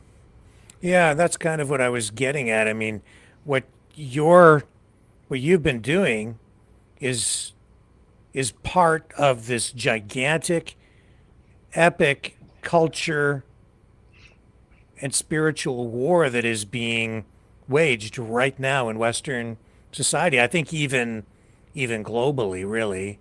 And I think you just hit the nail on the head. It's bubbled to the surface even in the U.S. presidential election, and now you have Donald Trump taking action on that very issue. That's not a question. I guess it's more of a statement, but yeah, in an observation. So what next for you then, Derek? Like, you've got the appeal coming up, but regardless, that's going to take time to get processed. So starting in the new year, you have to begin serving your sentences. Is that correct? That's correct. So the next step is, yeah, file that appeal, call my PO on January 2nd, and I'm praying for a chill, easygoing, or even Christian. That'd be phenomenal. PO, if it's the same guy that I have right now, if we would just continue on, this will be easy. So it could be detrimental and it could be extremely favorable depending on who I get. So again, that's the prayer, that I need a good PO, because I'll just give him essentially my schedule, he'll sign off, and I'll live life as normal, other than going through some of these programs. But you know what? Even those programs, I want to utilize it. I want to use it for good. I want to better myself too, because I am an imperfect person like everybody. It says I'm perfect in Christ in the Bible, and my sins are forgiven, and that's awesome. But there's areas that the Lord's working on me, and it's like, you know what? I don't want to just go there and just go through the motions. Hey, I can learn, I can grow, I can better myself. I'm there. I want to meet people. I want to encourage people and be encouraged by others. So I just want to come in with a positive attitude and capitalize on these opportunities and these programs, and in this time being on this conditional sentence, because you know what? This could only be around for 4 or 5, maybe 6 months. And it's just seasonal. You know, Ecclesiastes 3 says a time for this, a time for that. So I know that this is just seasonal. Everything it's going to pass. And again, I don't want to be all bummed out and all discouraged. And hey, those moments can come, but I want to retain my peace and my joy and my optimism, and that my God has this. I'm in his hand and no man can pluck me out, and he's got my back and he goes before me. So that's my attitude towards it. Now, I think you also, as one of the conditions, you have to write a letter of apology to the librarian. How will you go about doing that, or will you? I guess you will comply and do that? Well, that's a good question. Well, I'll tell you something. I'd rather go to jail than compromise my convictions. And I've done that. So I don't think I have to. I think my actions in the past can validate that statement of what I will do in the future. But I will say this, that even with the brief, just kind of thinking about this already, I'm not going to apologize for the reason that I'm in there and for what I believe in. That's not for sale. But hey, if she legitimately thought that I was targeting her, that I was trying to intimidate and make her fear for her safety, like to look over her shoulder as she goes home, then I would speak into that feeling, saying, hey, I'm sorry you felt that way, because that is not anything that we are intending to do, but the peaceful assembly and the shutting down of these events, and to voicing our opinion of these events. and to state that, and I think that's a good opportunity to even evangelize and to share some Bible verses with her. So I'm going to go over with my lawyer and with my wife and prayerfully write this, but my PO will have to sign off on it. And hey, if they're not happy with it and they want me to compromise and capitulate, my convictions, well, I'm prepared to go to jail if need be too, because like I said, that's not for sale. And I didn't do anything that's wrong. And if you are under house arrest, I guess you won't be able to protest. You won't be engaging in any of that kind of activity, at least for the next year, and then you're on probation after that. Will you be protesting in the future? How are you going to deal with that? I would love to get back out in the mission field and the battlefield and be protesting. You know what? I was actually, I'll leave that out for now. We're live on the air, but I'm eager to. Let's put it that way. I'm eager to. I thought I could get off with time served, and I could get back out there even as early as the end of this month. But unfortunately, went in this direction where I'll be on the leash and on the hook for another 3 years. So, hey, like I said, I got to take it as it comes. Obviously, I have to put off the protesting until that can't compromise my freedom, because I think that can be kind of foolish just to go and do that and get thrown in jail for a year, where I also have responsibilities at home as a father, to my ministry, to my online church, feeding the homeless, etc. Unless the Lord calls me to do that, right? I'll be obedient to whatever he calls me to do. But at this point, obviously, I'm going to have to sit tight on the protesting. But there's other ways that I can protest. There's other ways I can have a voice. There's other things that I can do. And I'm already brainstorming and exploring those areas. This is one of those ways.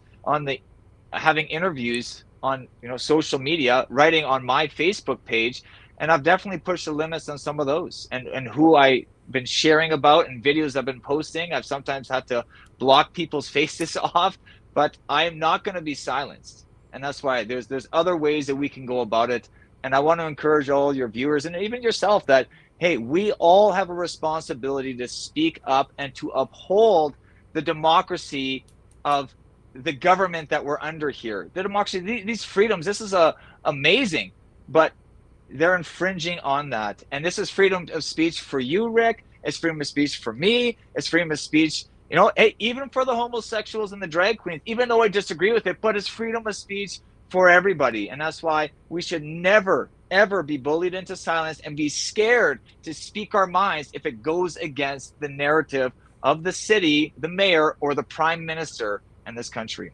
And that being said, at some point in the future, if or when you get back out there and are engaging in protest again, will you adjust the way that you are protesting, or will you adjust the language? Even in this interview tonight, the use of some of the words that were identified in the court case as being, or described as, hateful vitriol, you've used those phrases again even here.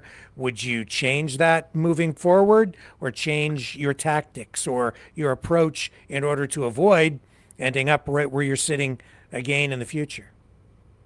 Right. Well, like with one judge, he said it's not the content that I'm saying. Well, in that particular case, and no, I will use the language that I use. Hey, if the Bible says to be as wise as serpents and innocent as doves. So if it's like leaving out somebody's name, but my message is still the same, okay, I can do that. But if the whole point of that message is to call somebody out, that they are the problem, that they are wicked, that they are whatever evil or darkness is happening, that person is contributing to that, well, then I'll do that.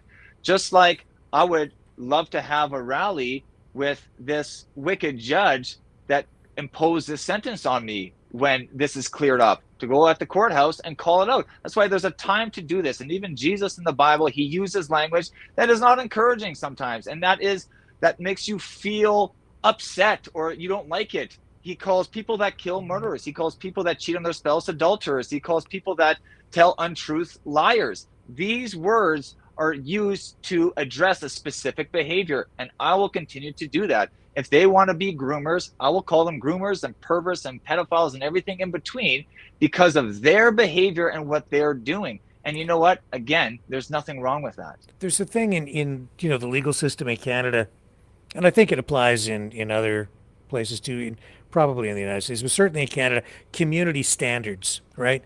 What's the community standard at a given time as it relates to a legal issue or a piece of legislation or charges, and the community standard changes, sort of like the Overton window in politics, right? It's like, how does the public view a particular issue? So the courts are really charged with the responsibility of exercising the law based on what current community standards are. And so I kind of wonder sometimes about political correctness, the use of particular kinds of phrases and language, and whether it fits into the current community standard at any given time. And I'm not sure, I get the sense that we're certainly in a place of flux right now, where the community standards with regard to these particular issues are in play. And so when you're using that kind of language, I can't really tell if you are maybe behind the curve on community standards, or if you're maybe ahead of the curve, or if maybe the courts are not in sync with where community standards are right now, and if they're applying an incorrect community standard because they're busy trying to protect the rights of one protected group versus applying them universally.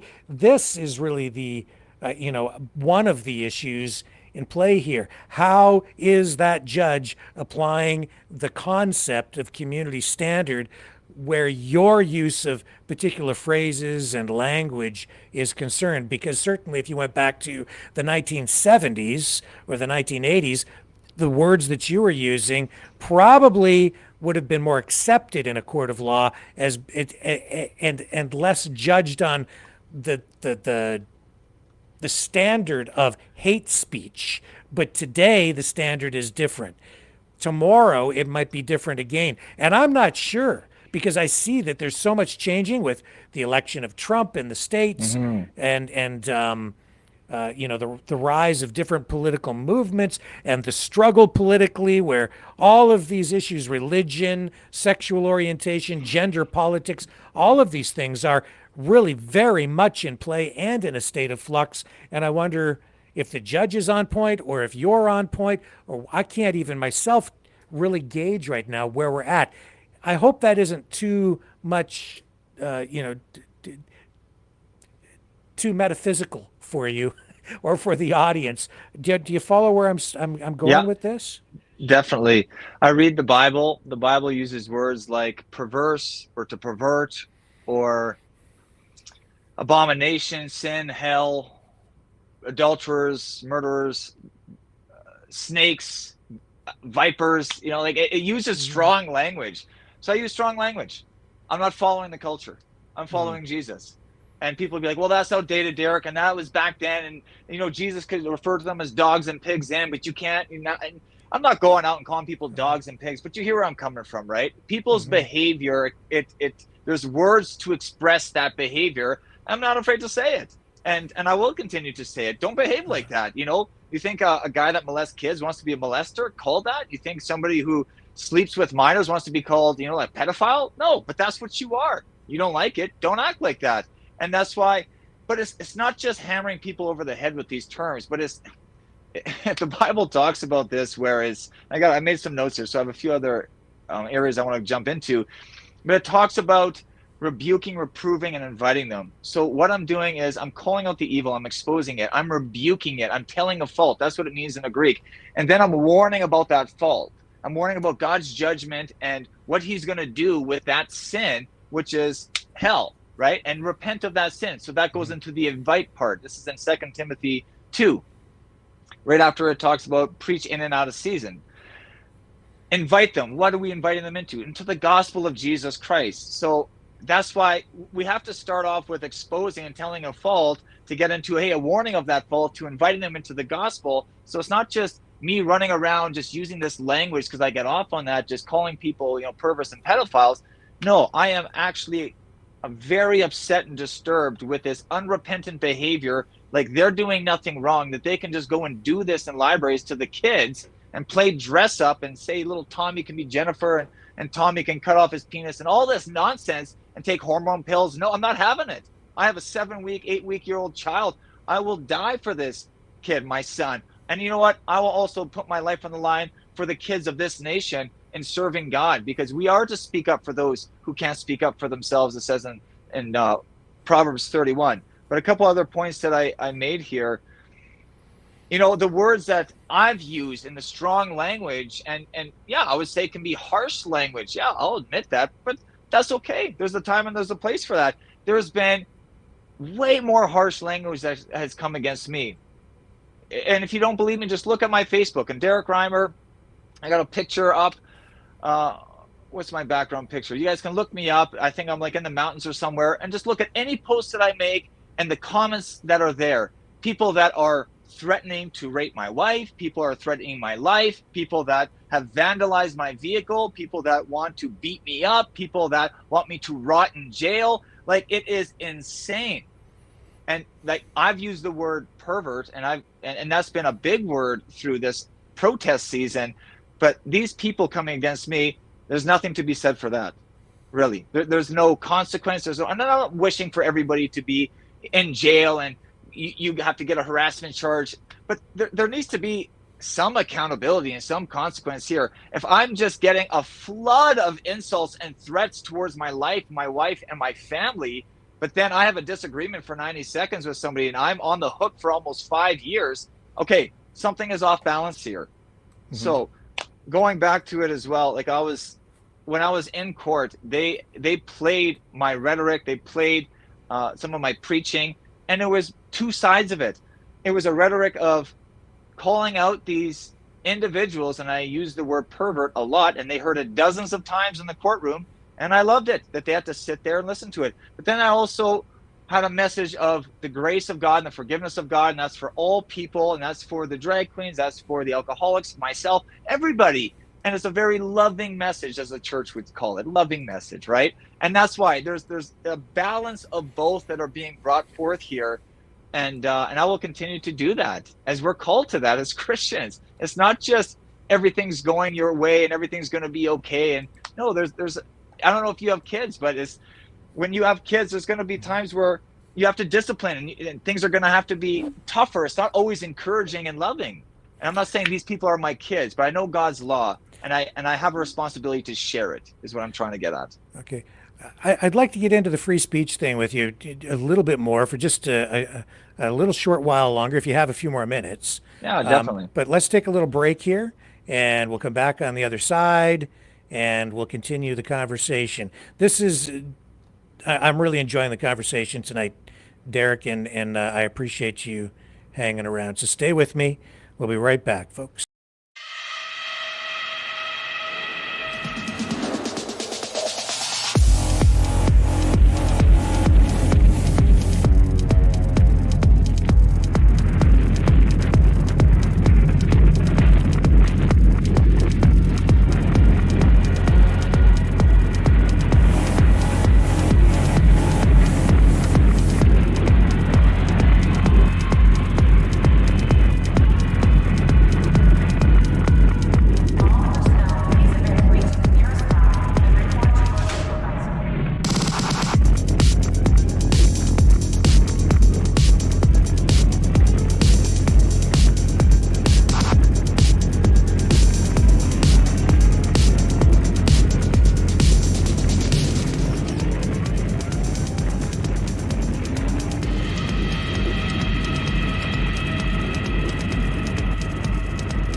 Maverick News. The world is watching. Yesterday, I came across a video of Justin Trudeau being heckled, and I wanted to kind of take this conversation just down a little bit of a side road, just to get your perspective on this, to just kind of get your views on free speech and the way this kind of thing is handled. I'm gonna run these clips of Trudeau being heckled, and it's interesting when I look at the responses on social media to this stuff, And I just want to get your thoughts on free speech, and we'll get into a conversation with regard to this. And you'll see where I'm going with it. Sir, if you stop shouting, you could stay. Will you stop shouting, sir? Then you won't be disturbing everyone here. Guess not. Okay. Have a lovely evening, sir. Thank you for coming out in this exercise in democracy. It's not pretty, but it's the best system we have. Democracy's pretty good. Again. I am trying to engage with you. I am trying to speak with you. You don't respect anyone in this room? Then I'm going to have to ask you to leave this room. Usually it's not that easy. Usually it's harder to get them to admit they don't respect anyone in this room. I apologize for that. I apologize for the interaction. We'll have to stretch out the time a little more because I don't want you all to be penalized for that. Part of that, the other part of...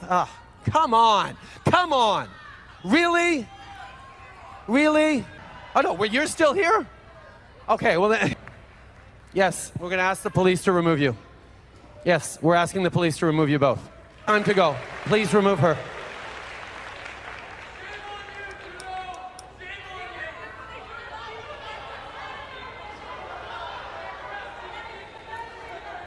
Winston Churchill pointed out that democracy is messy.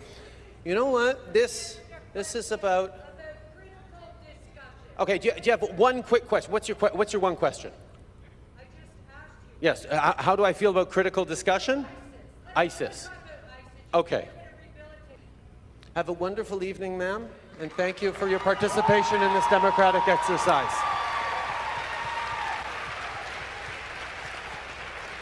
See, one of the responsibilities that comes with free speech means listening to others. Will you please respect the people in this room? No, then please leave. If you're not going to respect the people in this room, you need to leave. That's the rule. Sorry. Yes. Okay, so what I want your thoughts on, because in a way this is similar to, it's not quite the same thing, but how do you think, what's your view on the way Trudeau handles a situation like that, and what's your view on what some people call these things interventions, political interventions, where people with a particular political view or whatever, they'll go into an event and they behave in that way.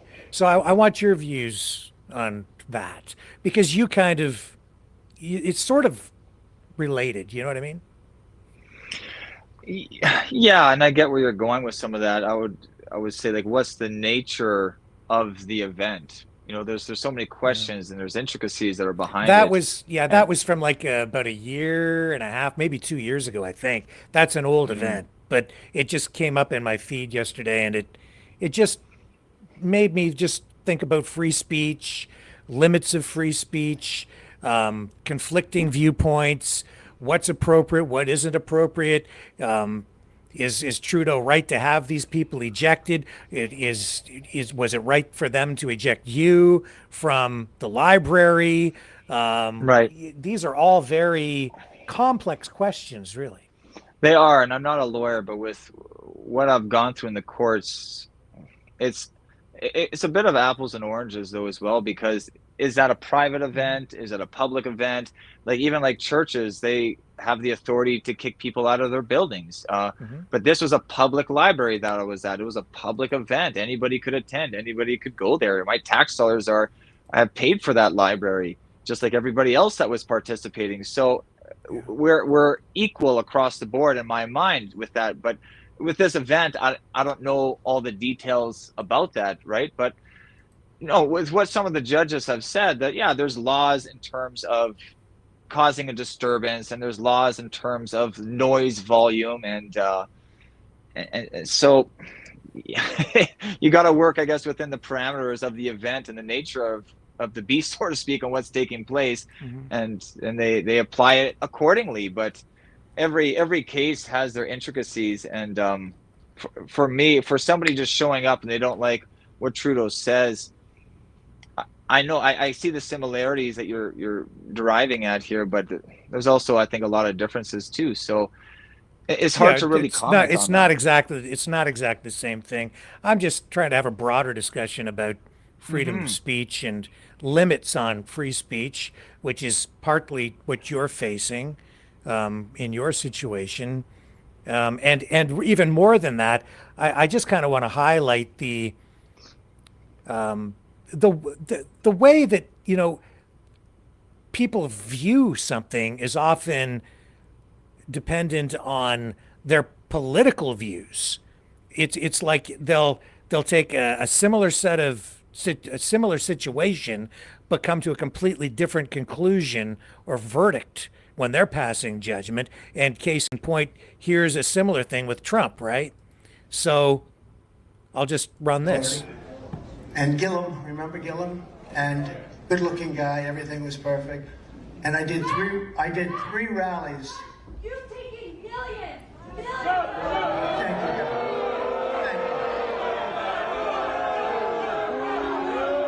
Thank you. That's all right. Go home to mommy. Your mommy's waiting. Go home to mommy. Grad party. So we've seen that kind of stuff like many times over the past, well, really 8 years or so. Here's another one with Trump. That's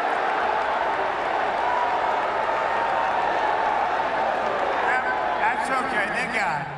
They're gone. They go home to mommy. Going home to mommy. They're going home to mommy. It's a beautiful sight. Thank you, security. Do we love law enforcement, by the way? It's interesting. I just when I look at these things online, I'll see people right now, you know, the people on the populist side of the political spectrum, they're all like, Trudeau won't tolerate any dissent. But then when you play the Trump stuff and you look at the comments, they're like, yeah, right on. It's about time you know, somebody stood up and got these people kicked out. And they love law enforcement over here because they're on Trump's side essentially, but over here they're not happy with the people being ejected. It depends on your political view. You see kind of what I'm getting? And I'm not, it's not the same thing with you. I just want your view on it because you're going through a whole free speech exercise yourself right now, and in a very painful way, because you're being locked down at home at least for the next year, 2 years probation on top of that, simply for walking into a library and having an uncomfortable conversation with a librarian. And when you were asked to leave, you did. You didn't have to be dragged out by security or police or anything else. And you're under house arrest. These people are essentially doing something similar, and they're not being. I don't think they're Right. under arrest and under house arrest for a year. Yeah, and I would say it reveals the political nature of these charges and the political agenda behind the scenes, where I wouldn't even say it's behind the scenes. It's pretty obvious. Anybody with half a brain can see it. But I will say this in terms of those examples that you gave me and going through the courts with the Seton Library protest, they said causing a disturbance. I don't know everything that that has to meet the threshold of that. I don't know all the points, but I know one main one was that they applied to my case was that it has to disrupt the flow, the organic flow of the program. And it did not do that, right? So an interruption is not causing a disturbance per se. So by me going in there and interrupting it with an outburst of rhetoric, that's not a criminal causing a disturbance. But if that whole program were to shut down because of what I did, well, then that perhaps could have constituted a criminal causing a disturbance. So again, there's a threshold that has to be met, but it depends on what's happening. It depends on the case in front of you, I guess. Right. And in this particular case with you, that's not what happened. In fact, there wasn't even an event at the library. You were just talking to the librarian about an upcoming event and then encouraging people to protest it by sending a message in. But it is fair to say that you have indicated that it has been your objective on occasion to get events shut down, to try to get them shut down. And I think you did indicate that you've actually been successful in that way as well. But I think that when those events were shut down, was it because you were actually in the event at the time, or was it simply because you had expressed concerns about it and then the organizers made a decision to not hold those events, or what were the more precise details surrounding the circumstances? With my understanding of why all those events were shut down is because of what we had done at Seton Library, at the Rec Room, and at other venues, and that got a lot of media attention. There was charges laid. They could see that we were very serious and we were relentless. Even though I'm in jail, Exposing Darkness crew is still going out and protesting like it wasn't stopping. And people did not want that attention. People did not want their names attached to that, in my, again, view of it. And they felt like, you know what, it's not worth that, so let's not have it. And I think, good, don't have it, shut it down. So yeah, none that we went to that I know of were shut down in that moment. But when word had traveled and it hit the news and the media, then they started shutting down. And, you know, praise God for that. That is worth it. That's what we were here for. And that's what we want to continue to do. Like, even brainstorming what I can do. Like I said, interviews, social media, having a voice. But I even thought about this, making t-shirts or having it on my van that drives around. Groomers, leave kids alone. And groomers would be in the homosexual colors. Identifying the group that advocates for the indoctrinating kids with this agenda and with that mentality, that ideology. Leave our kids alone, because I want that message to be spread, and I want people to feel encouraged, like, hey, we can say that in this free democratic country. We can still say that. Yeah, of course you can say that. What are we, under a dictatorship with Trudeau? Like, what has happened here? Yes, you can. You can say groomers, leave the kids alone. And if there's no groomers, then there's no groomers. Great. But whoever would identify with grooming kids, hey, those people, leave our kids alone. We've had enough, and we're going to say something about it. All right. Well, you're straight up. I mean, you don't mince your words, and I think that makes some people very, very uncomfortable, and that's why you're going to have to go through this legal appeal. It really is putting Canada's free speech laws to the test. Derek, is there anything else you'd like to add or think that we might have missed in tonight's conversation? I just want to say that I refuse and will not be coerced into political correctness type of speech. I will not do it. And I will not bow the knee to the homosexual drag pervert agenda, drag queen pervert hour. I will not concede to that. And I will continue to object and oppose and protest however I can, while maintaining my freedom and responsibilities with what I have here, with being a husband, a father, a minister, a pastor, a preacher, etc. And God is with me, and He's a lamp unto my feet, He's a light unto my path, and I seek Him for wisdom and direction, and we will be victorious, even though it doesn't always look or seem like a victory. You know what? I'm already winning with Him. So I just rejoice that I'm accounted worthy to suffer shame for Jesus' name's sake. And I just want to encourage people to exercise their charter of rights and freedoms, speak up, have a voice, peacefully assemble, express your freedom of religion. This is an amazing country, and I want to bring it back to how it was founded and not what it's turned into. And we can all participate in that. All right. Derek Reimer, thank you so much for sharing your views, your story. It's been a great conversation, and we'll have you back on as this story continues to progress. Derek, thank you very much. Folks, I'm going to take another quick break, prepare our coverage of the other top news stories of the day. We still have a little bit of time, so I'll flush those out for you, and I'll be back flying solo for the rest of the program. But again, thank you, Derek. Really appreciate your time. Take care. Thanks for having me on. God bless. Okay, bye.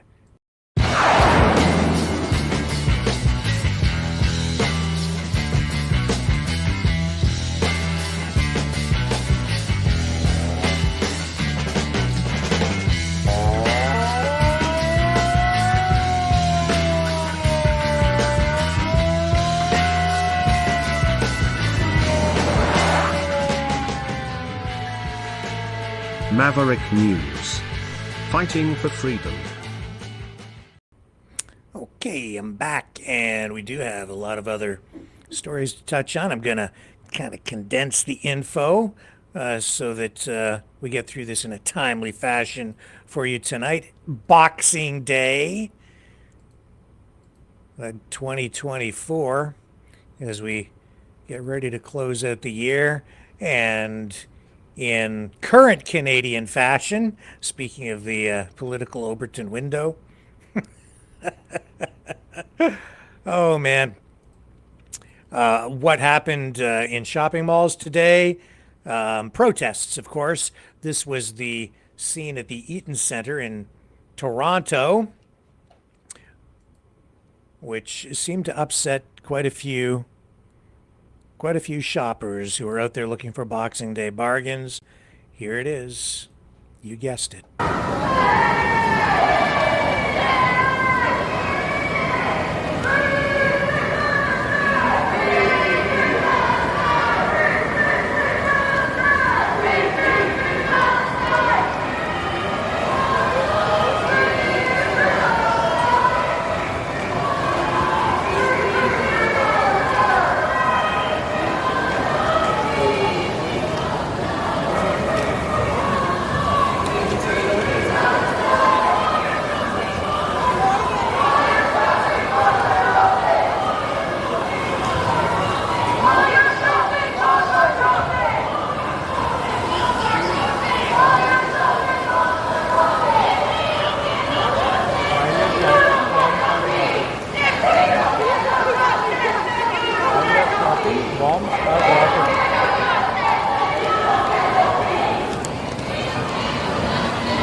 Wow.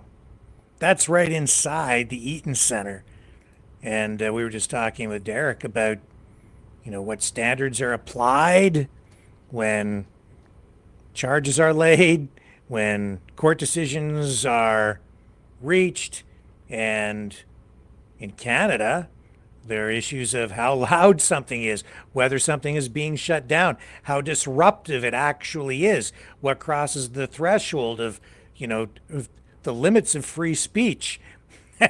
There they are, literally, in many respects, trying to shut down the shopping mall and make it very uncomfortable for shoppers to just go about the tradition of engaging in consumerism on one of the busiest shopping days of the year, Boxing Day. And the truth of the matter is that protest today was not just about the situation in Palestine. It was an anti-capitalist, anti-free market, anti-Western, dare I say it, Canadian protest. That's what that largely was, in my opinion and assessment. And were charges laid? I don't think any charges were laid in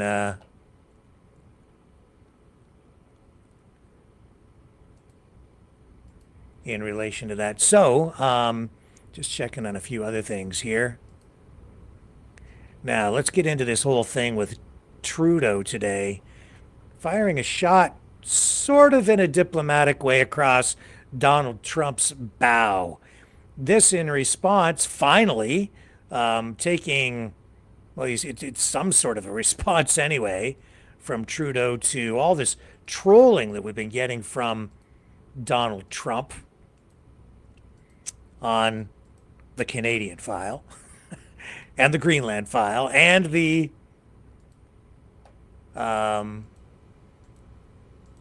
Panama Canal file.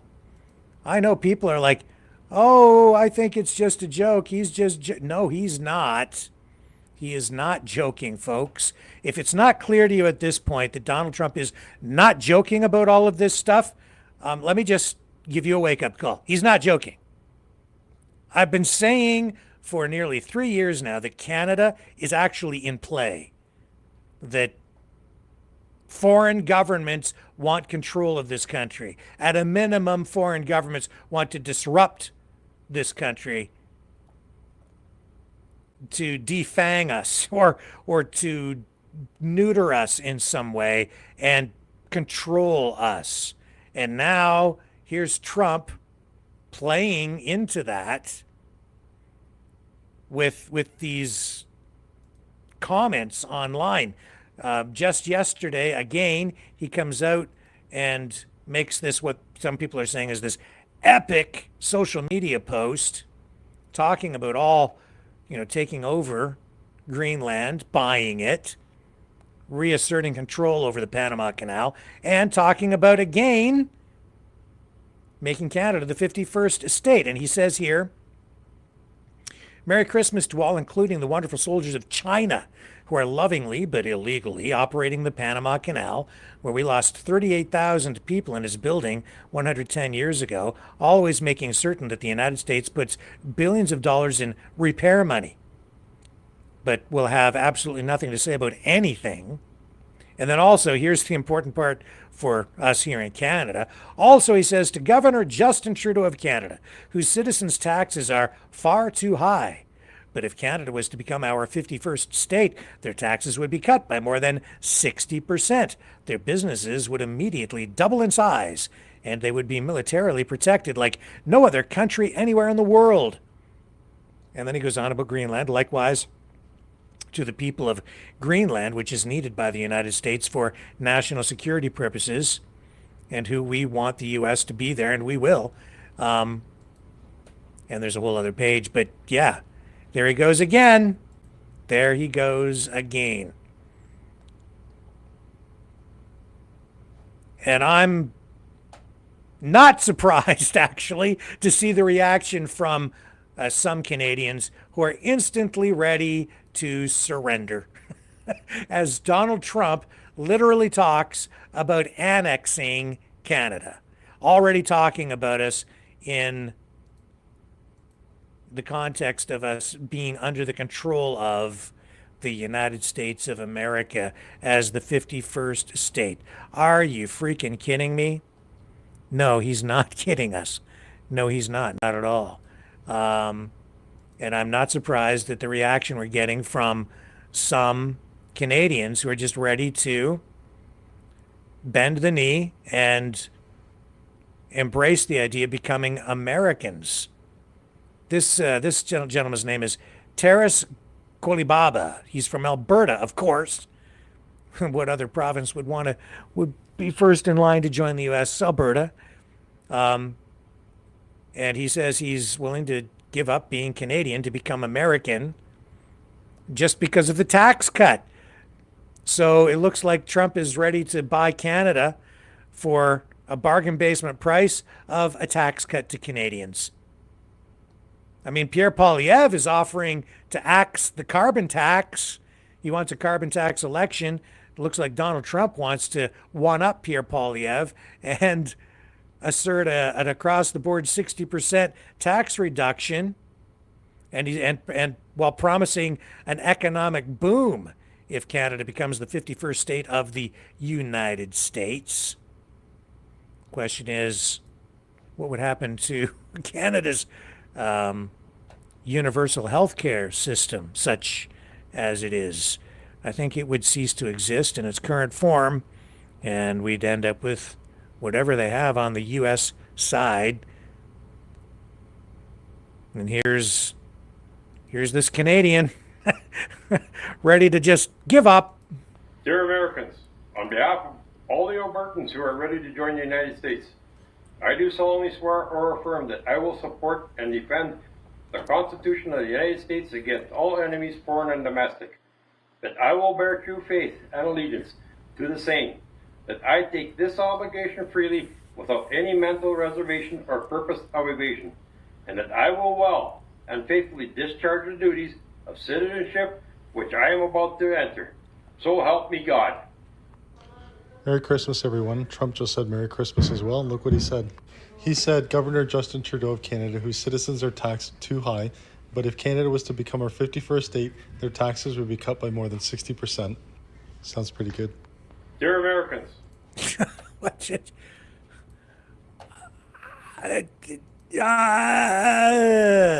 You just want to give up the country?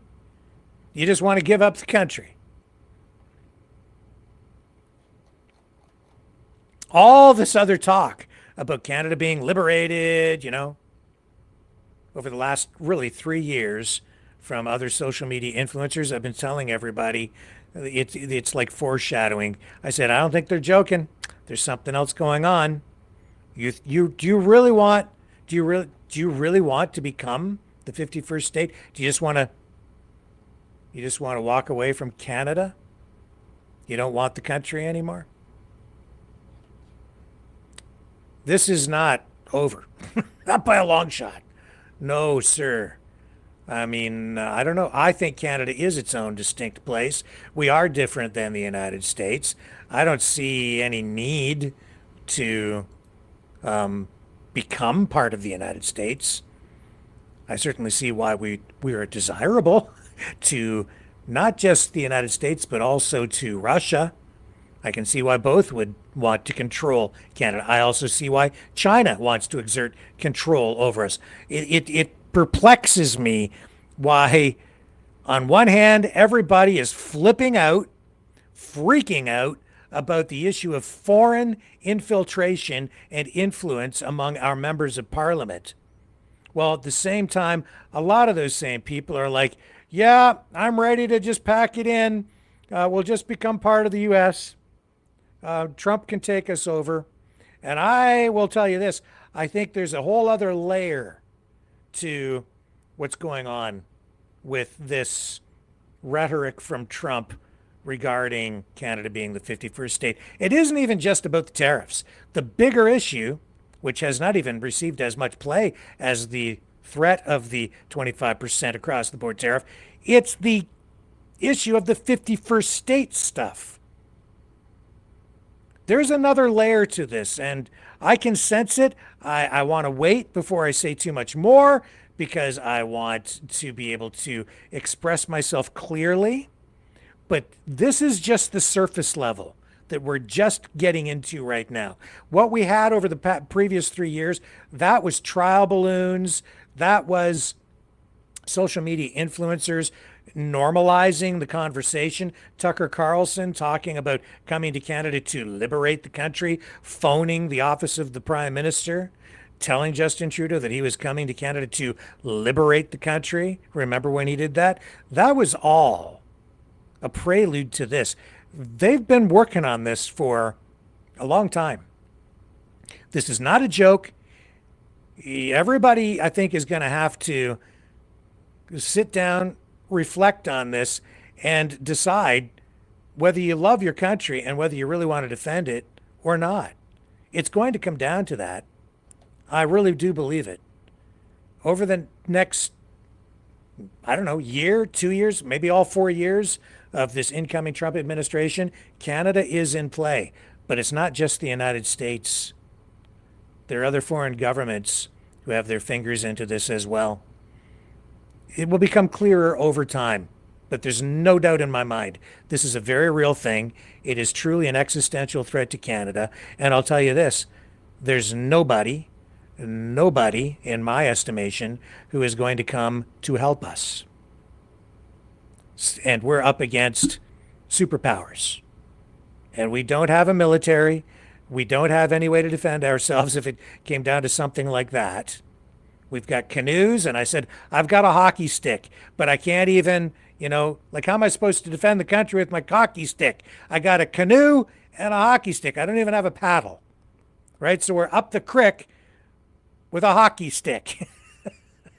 And that ain't going to cut it. All right? It's just not going to cut it. It's a real thing.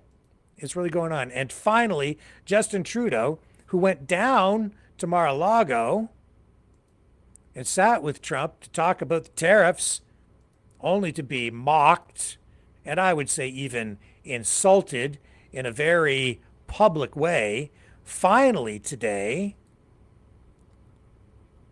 came out and took a stand and made a comment on social media. I had this queued for you. I hope I didn't lose it. I'm sure I've got it here somewhere.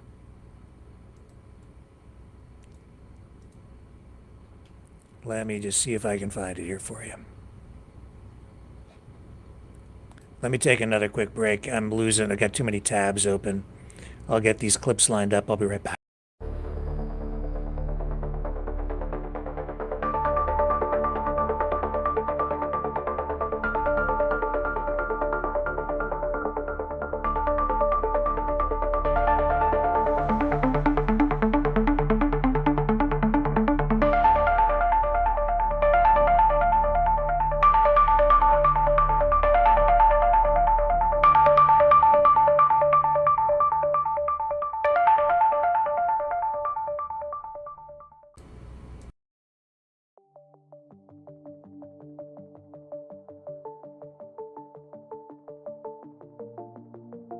Greetings, brave Mavericks.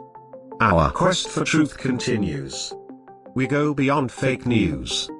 Together we expose propaganda. Together we pull others out of rabbit holes. We are maverick thinkers. We are all unique individuals, defenders of individual rights and freedoms, credible, trusted, grounded in reality. Maverick News, Maverick News. Defending free speech, free speech. Donate at freedomreporters.com. Do it now. Tomorrow may be too late. Maverick News. The world is watching.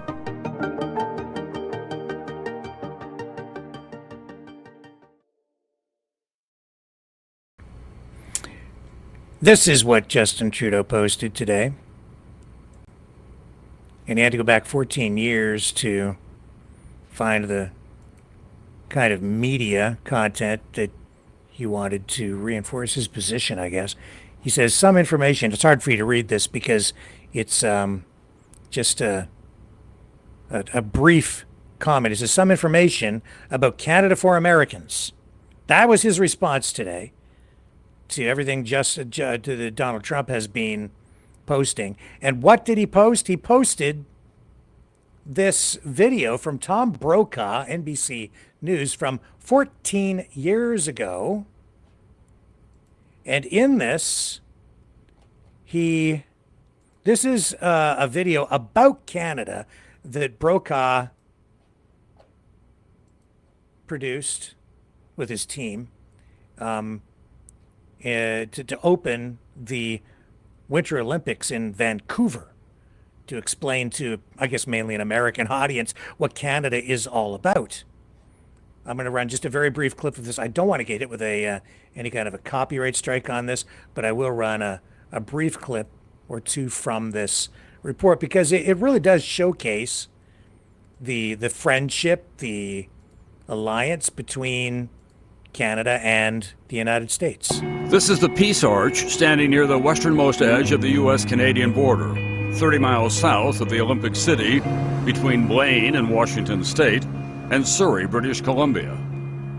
This was dedicated in 1921 to commemorate the treaty that ended the War of 1812 between the U.S. and Great Britain. Remember, Canada was a British colony. That was a long time ago, but the inscription on the arch sums up the relationship. May these gates never be closed. Yeah. It goes on. I can't run too much of it. But I'll tell you, the report, well, I remember it from 14 years ago. I remember watching it, and it's a great report. I should put the link, I guess, in the chat for everybody so you can watch the full thing if you would like to. I don't know how far this will go to dealing with Trump, but this is Trudeau's response today to what Trump has been posting on social media. Here's the link to the NBC report from 14 years ago. There you go, folks. I'll do it over on Rumble as well. And hello, everybody over on Rumble. Be lovely, we be jammin'. Linda. Who else is in there tonight? Rosie. Johnny. And there's some sort of a troll or somebody in there just causing all kinds of problems called Elon's hair plugs. Well, yeah,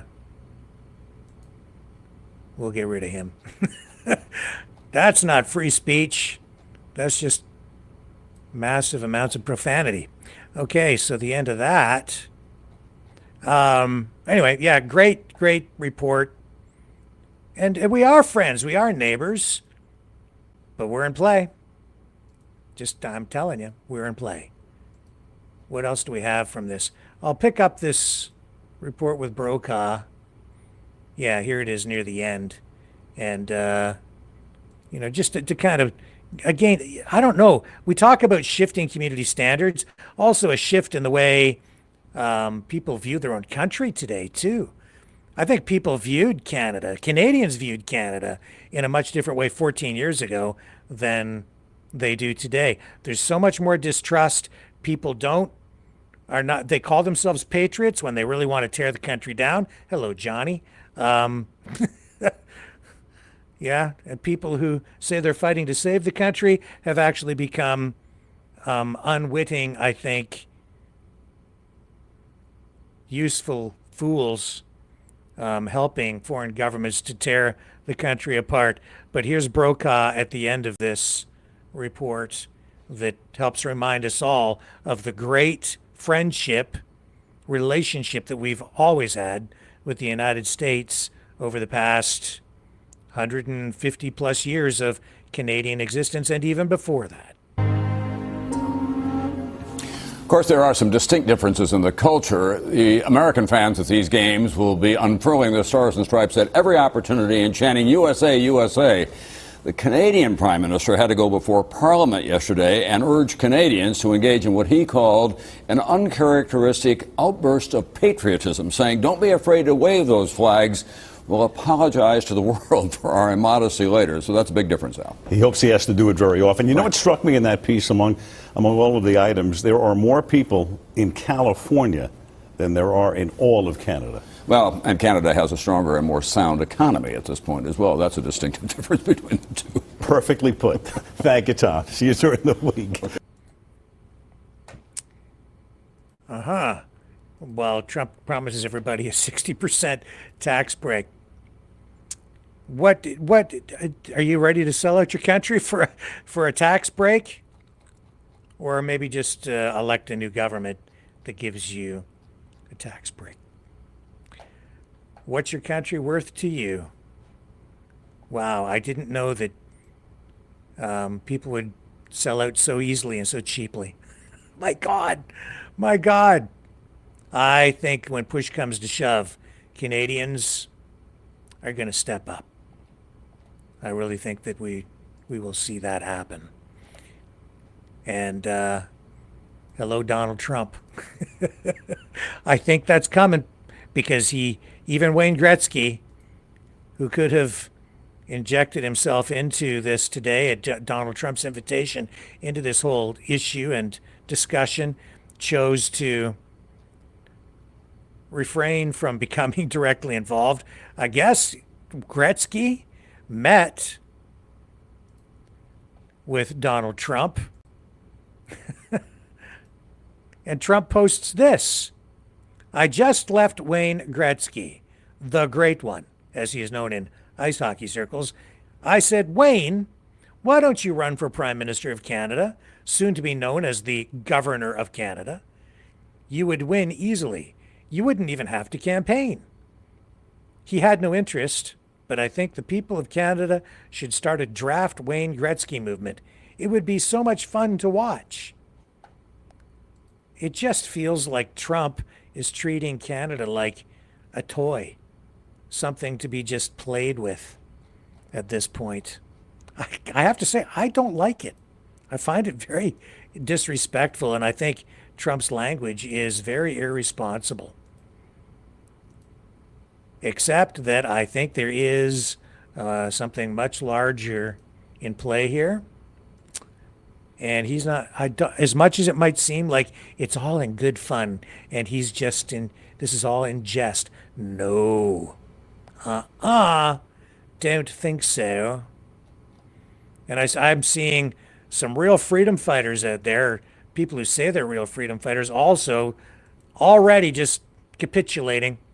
Yeah, I think it's a great idea. Go Trump. Canadians. Just ready to pack it in. Okay. Now, I hope we don't get just invaded. At the very least, I hope we get to vote on it. We'll see. We'll see. All kinds of other. This is getting attention around the world. Let's just do a little Twitter scroll, shall we? And we'll show you. Right here. Somebody named Mark Dixon saying, what happens when the U.S. president-elect starts calling your country the 51st state? Canadians are finding out. Here's a timeline of events.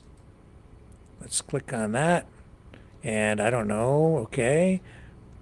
It doesn't really give me the timeline. Where is it? Oh, here we go. Okay. So December 2nd. We've got it now. Over dinner at Mar-a-Lago, Trump suggests Canada become the 51st state to avoid tariffs. Trudeau reportedly laughed it off, but was he really joking? Then maybe Canada. And tonight we're getting some new details about that Trump-Trudeau dinner from two people who were at the table. We are told that when Trudeau told President-elect Trump that new tariffs would kill the Canadian economy, Trump joked to him that if Canada can't survive without ripping off the U.S. to the tune of $100 billion a year, then maybe Canada should become the 51st state and Trudeau could become its governor. Right? And then December 4th, Trump posts this AI-generated image of himself with a Canadian flag on Truth Social, caption, "Oh Canada, the 51st state." Comment starts to feel less and less like a joke and more like a plan. Oh yes. Oh yes. And then on December 8th, Trump says in an interview he does not believe it's fair that the U.S. is subsidizing Canada $100 billion. That's got to change. Subsidizing Canada to the tune of over $100 billion a year. We're subsidizing Mexico for almost $300 billion. We shouldn't be subsidizing. Why are we subsidizing these countries? If we're going to subsidize them, let them become a state. We're subsidizing Mexico, and we're subsidizing Canada, and we're subsidizing many countries all over the world. And all I want to do is I want to have a level, fast, but fair playing field. We're subsidizing. No, you're not subsidizing us. I explained that the other night. You don't subsidize us at all. Not at all. We sell goods to you. We sell commodities. We sell minerals, resources, anyway. And at prices that fuel your economy, including oil. Yeah, we're your biggest supplier of oil in the world. December 8th, Fox News discusses why Canada should become the 51st state. Let's just be clear. We're not going to make Canada the 51st state. We'll make it 51 and 52. You make Western Canada, that'll be Republican. Eastern Canada, that'll be Democrat, so you keep the electoral balance there. So many reasons to make this a state. It's I think it has the 3rd largest oil reserves in the world. Oh, a lot. So that makes us an energy behemoth. It's the most well-educated country in the world because we need a little help in that department.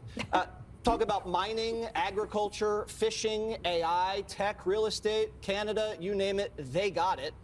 We'll never probably lose another Winter Olympics. We'll have all of their skaters and skiers. I mean, good luck, Sweden. And they share our cultural heritage. They share our language. It's just a no-brainer. Now, I don't know if Canada is going to go along with it, but there's ways to maybe change their opinion. Do you want to end it there? I'll end it there. Yeah, I think it's a good idea. The Army's minuscule, but that's fine. We'll pay to protect them as a state. But we're doubling the size of the country, America. Think about it. Thank you, Jim. I have thought about it. I'm worried about it, quite honestly. December 10th, Trump calls Trudeau Governor Justin Trudeau of the great state of Canada in another Truth Social post. Dinner talks focused on tariffs and trade. Annexation rhetoric is ramping up. He says here, it was a pleasure to have dinner the other night with Governor Justin Trudeau of the great state of Canada. I look forward to seeing the governor again soon so that we may continue our in-depth talks on tariffs and trade, the results of which will be truly spectacular for all. DJT. December 18th, Trump posts, many Canadians want Canada to become the 51st state. They would save massively on taxes and military protection. I think it's a great idea. 51st state. And then December 18th, Fox News absolutely destroys Justin Trudeau. I think this after Trudeau made that speech calling himself a male feminist and saying that the U.S. voters failed to elect a female president again. Trudeau essentially calling Americans feminists for voting for Donald Trump over Kamala Harris is like file that under grasping at straws for a male politician who was asking for people to vote for him. To say that is irony at its best. According to a CNN article on this very subject, more Canadians view Donald Trump favorably than they do Justin Trudeau. Ooh. And I really do think that COVID was the beginning of the end for him. That country was locked down for literally years. If you thought California had it bad, Canada was California on steroids. You remember the Freedom Caucus? There was recently a social media. Trucks. Yep. The trucks were everything. That's everything right. And if you think about what the Freedom Convoy was about, the trucker protest, it was because there was a policy where they had to get vaccinated, even though they're truckers in their own bed of their truck. If there is any more solo work effort than being a trucker, there is nothing other than that. So there's also a video that recently went viral where there was a steel worker saying, you are doing nothing for this country right now. So he has a lot of political issues to contend with.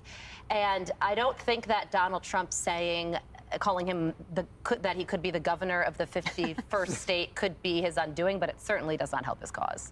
No, Emily. Yeah, you guys, Justin Trudeau to me is sort of like, I was trying to think of how to explain it. Like he's like the facsimile of Gavin Newsom, sort of like an even lesser effective. And what I mean by that is that, he's come in, he's not his father, first of all. So he assumed the position, though, likely on the heels of his father's legacy there. And then he puts himself out there as being this totally radically progressive and for the people prime minister when we know that he's worn brown face multiple times. We know that he continues subjugating Indigenous peoples there in Canada, even though he claims to pretend to be on everyone's side that he virtue signals for, but his policies are the exact opposite. So no wonder everyone in Canada feels deep disdain for him and also deep frustration at the fact that this guy is still calling the shots. Of course they want President Trump and prefer and respect him more because it's the policies that speak for themselves. So he can go ahead and try to shame us and try to call us names, but the reality is that his reign of power there is massively fragile. And when you pull back the cloak of what indeed he has accomplished in Canada,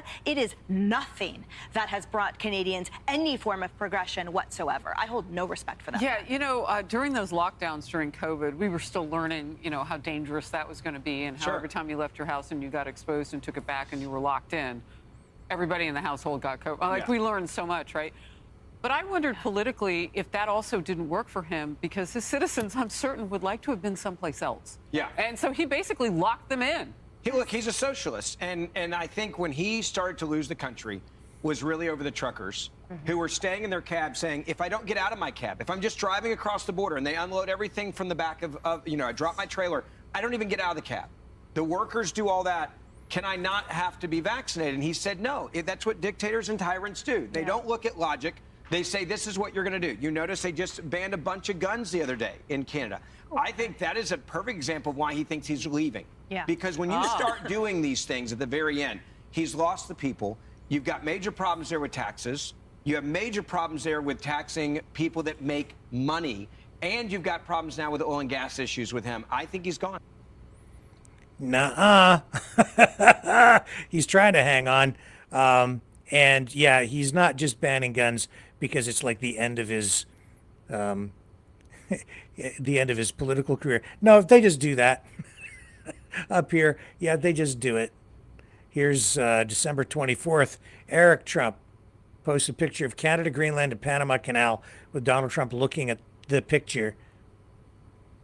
And it elevates the situation to 10 out of 10. We are so back, he says. Yeah. And this appears to be a joke because they're putting, I guess this is an Amazon order for Trump to purchase Canada, Greenland, and the Panama Canal online. He can proceed to check out. And then yesterday, this post that I just highlighted for you, Trump's Christmas message, includes that pitch for annexation of Canada. Join the U.S. and Canadians will enjoy lower taxes, 51st state. Meanwhile, Trudeau's silence is deafening until today. And it was kind of a weak response still from Trudeau. And then also yesterday, we showed you the post from Donald Trump about meeting Wayne Gretzky.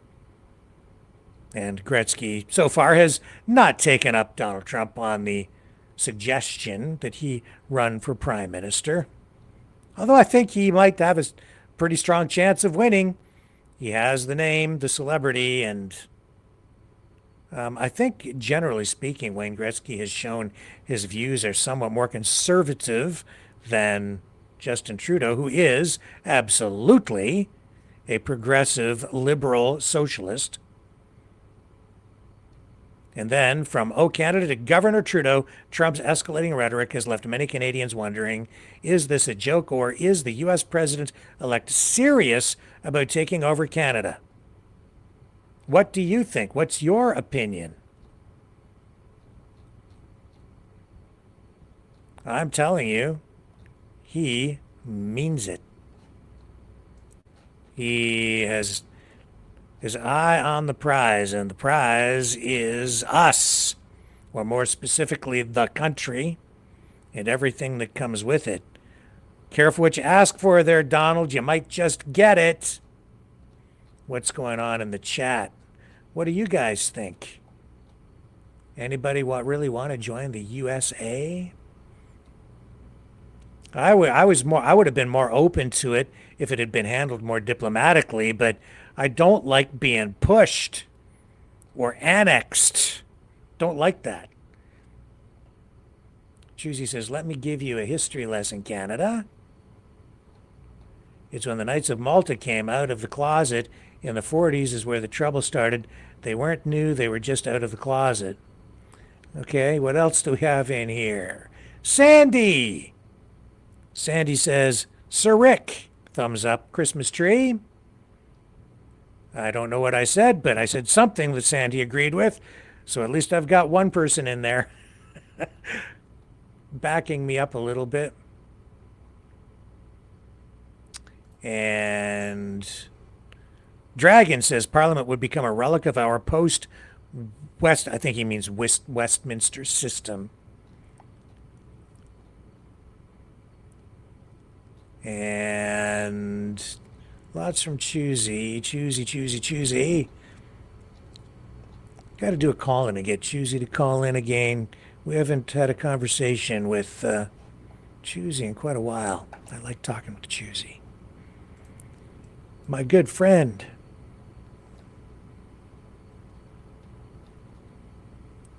Oh, there's Johnny. What We Be Jammin' says, yeah, Rick, just wait till, this is on the Rumble channel, so I can't put it up on the screen. Just wait till they start strapping bombs to themselves and hurting others. I don't know what that was in reference to. Probably something early in the broadcast.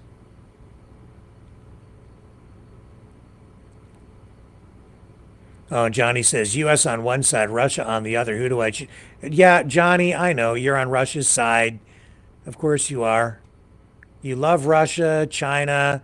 You love all the authoritarian dictators. You are anti-American, anti-Canada. I know. And Johnny doesn't want Gretzky. But he's okay with Don Cherry, and Johnny's in there doing his job tonight.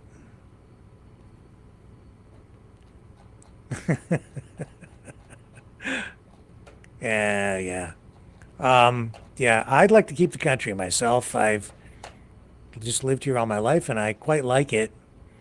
But I'm just one guy. I guess Canadians have some thinking to do.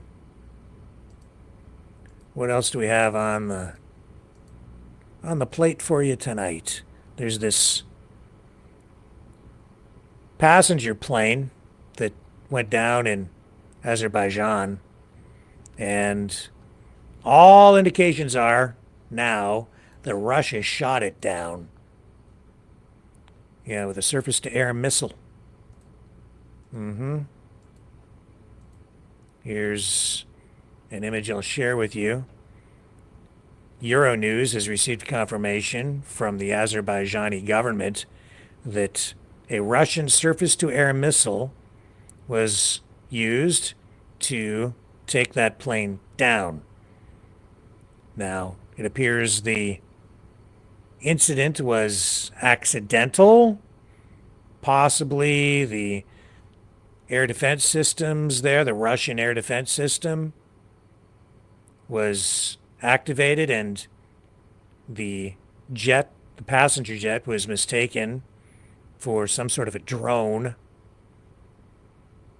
The missile was fired at flight 8432 during some sort of an exercise or attack, not clear. Russia didn't allow the damaged aircraft to land at any Russian airports, even though the pilot's requests for an emergency landing came in, and it was ordered to fly across the Caspian Sea towards Aktau in Kazakhstan. Russia also jammed the plane's GPS navigation systems with electronic warfare systems throughout the flight over the Caspian Sea. As a result, a lot of people died, and miraculously, somehow, some people survived. Here's an aerial image of the crash scene today. That tail section remained intact, and there were some people who actually were able to literally walk away from the wreckage. They survived. But I believe it's the death toll is up to, what is it, at least 38 killed as a result of that. Here's another image closer up.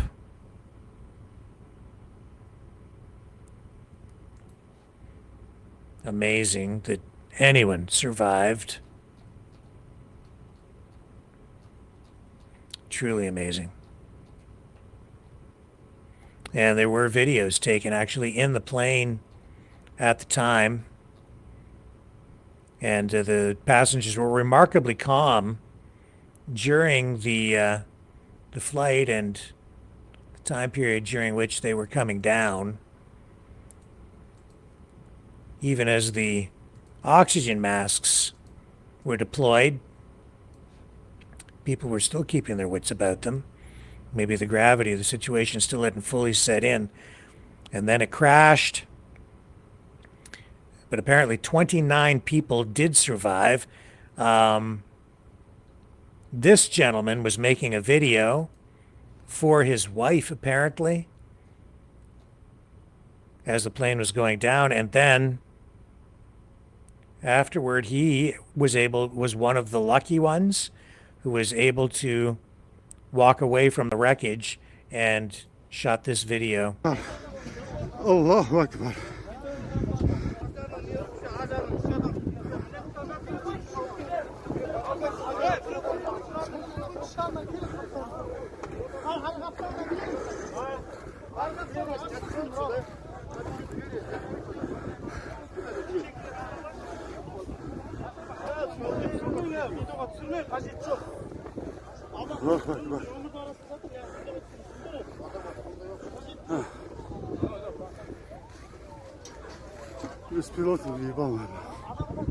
Wow.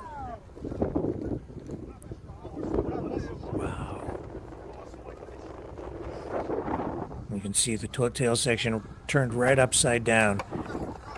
And somehow, 29 people, the plane split in pieces, and they were able to walk away.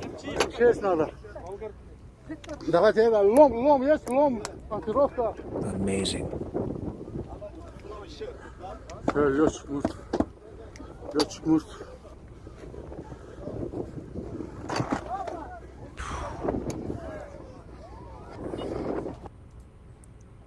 Scary, scary stuff, and we'll get more information on that over the next 24 hours, I'm sure. I'm sure. And it looks like this is a new post just coming out now of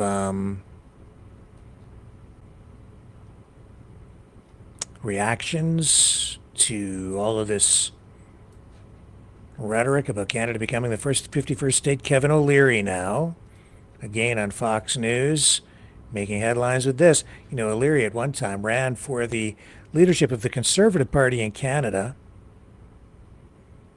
And of course, a wealthy businessman, Canadian, but also prominent in the U.S. on Fox News, regular commentator. Here's what he had. He's no fan of Trudeau, I'll tell you that. 31 million Canadians, basically the population of California, sitting on the world's largest amounts of all resources, including the most important, energy and water. Canadians, over the holidays, the last 2 days, have been talking about this. They want to hear more. And so, you know, there's obviously a lot of issues, more details, but what this could be is the beginning of an economic union. Think about the power of combining the two economies, erasing the border between Canada and the United States, and putting all that resource up to the northern borders where China and Russia are knocking on the door. So secure that, give a common currency, figure out taxes across the board, get everything trading both ways, create a new, almost EU-like passport. I like this idea, and at least half of Canadians are interested. The problem is the government's collapsing in Canada right now. Nobody wants Trudeau to negotiate this deal. I don't want him doing it for me, so I'm going to go to Mar-a-Lago. I'll start the narrative.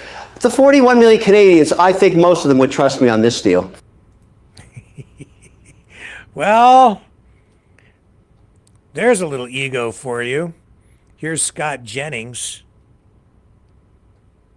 also on this issue, this time on CNN. Here we go. Over the Panama Canal. Well, I tell you what is very serious, and that is pushing back on the encroachment of Chinese influence in the Western Hemisphere. Yes, I do. You think this does that? I think Donald Trump is trying to send a message to the Chinese, and he's also trying to send a message to everyone else in the hemisphere that I'm not going to put up with this encroachment. Now, what is true is that China is having encroachment in this hemisphere, in Africa, all over the world. They are trying to act like the world's leading superpower. They are trying to exert their values and their way of life all over the world. That used to be our job. And I think what Donald Trump is saying here is, I don't want this in my backyard. America is the world's superpower. More America is better. And I'm sending a message that I'm not going to put up with this sort of creeping Chinese influence in my own backyard. And that is, you know, one of the things that's part of what I've been getting at when I say there's more going on here than what you're seeing on the surface level. There are reasons for this. He's not joking. It's about the security of the United States. It's also about Canada, our sovereignty, the choices that we make as a nation state, and whether those are compatible with existence next to the United States. And there's political reality that comes into play there as well. Nevertheless, it's going to be interesting to see how this plays out. And I think Donald Trump needs to be very, very careful about not just what he says, but also the image that he projects in the days, the months, the years, even ahead in his administration, because what he does during this term in the White House will leave an everlasting effect, an impression on the world about what not just he stands for, but what the United States stands for, what it's really all about. Is the United States a bully state? Does it just go around taking things? Does it force other nation states to do things? Or does it really believe in democracy? And right now, he's going around kind of pushing up, pushing against, even picking fights with America's allies while cozying up, strangely enough, to the United States political adversaries. At least that's what it appears to be like on the surface. Inviting Xi Jinping to his inauguration, and then the leader of China declining the invitation. At the same time, treating Trudeau, the leader of Canada, this way. Very unusual, not something we're used to seeing, but the proof will be in the pudding. We'll see how it plays out over time. Is Donald Trump really some sort of a big Godzilla-like authoritarian dictator who's just going to take Canada, annex it? Or is this really just amplified rhetoric, over-the-top exaggeration as a prelude to some sort of negotiation or strategy so he can get what he wants without really being the bully? We'll find out over time. I'm worried about it. I think we should all be worried about it. And I'm not just worried about Donald Trump. Folks, I'm worried about Canadians. I'm worried about how other Canadians view the country. And this is one of those masks off, truth-telling moments. What are Canadians really made of? What do you really want? Do you really love your country? Can things change? And can we retain our sovereignty? Can we continue to exist as a nation after all these years? I think back into our history and the War of 1812, the time of the British Empire loyalists, the United Empire loyalists, that era where people made decisions. Will we join the U.S. or will we forge ahead in our own way? Why was Canada forged as a parliamentary democracy so many years after the creation of the United States, which exists today as a republic? What are the differences? Why does it matter? Why did Sir John A. Macdonald, the first Prime Minister of Canada, take it upon himself to help create Canada as a nation state very different than what he saw in the United States? And I can tell you it's because he saw that the United States was, from its very beginning, a nation state created from its own blood, through violence, through civil war even. And he didn't want that kind of division in Canada. That's why Canada was always more a country of compromise, getting along. Our approach to governance, very different up here. And as a result, we didn't have the kind of civil war that the United States had. And here we are, all these years later, in 2024, the United States, in many respects, on the verge of a civil war. And it feels like that is spilling over into Canada at a time when we are dealing with even much larger issues, like a third world war, which I am very convinced we are in right now. The kind of war that we've never seen before, and it throws everything into question, including Donald Trump and what his agenda is and what his true motivations are. What's he really after here? What's he really working for? What's he working toward? I really have to wonder. And I don't want to be a paranoid, schizophrenic conspiracy theorist, but I'm really worried. I am worried about what this is, what's really going on with Trump. He's not even in office yet. I love my country. I love the United States as well.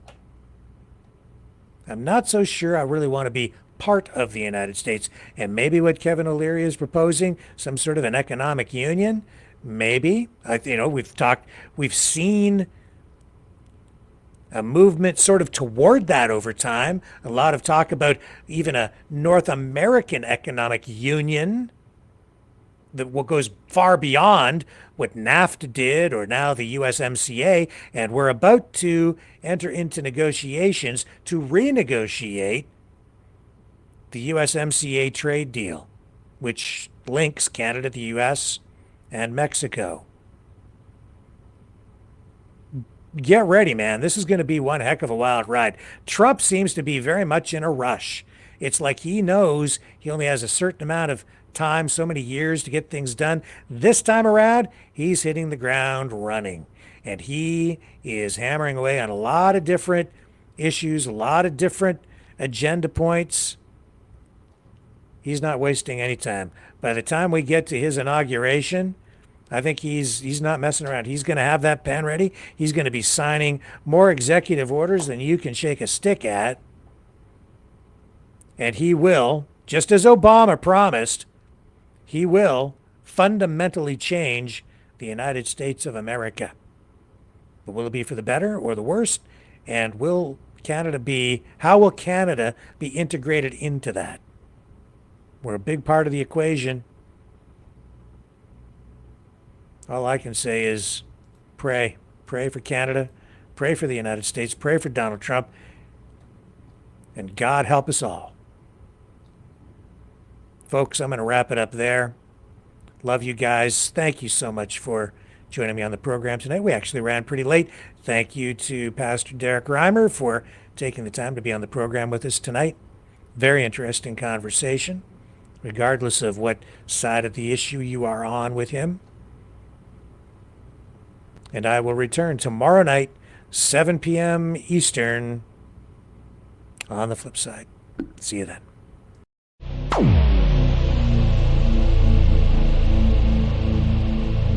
This has been a Maverick Multimedia production.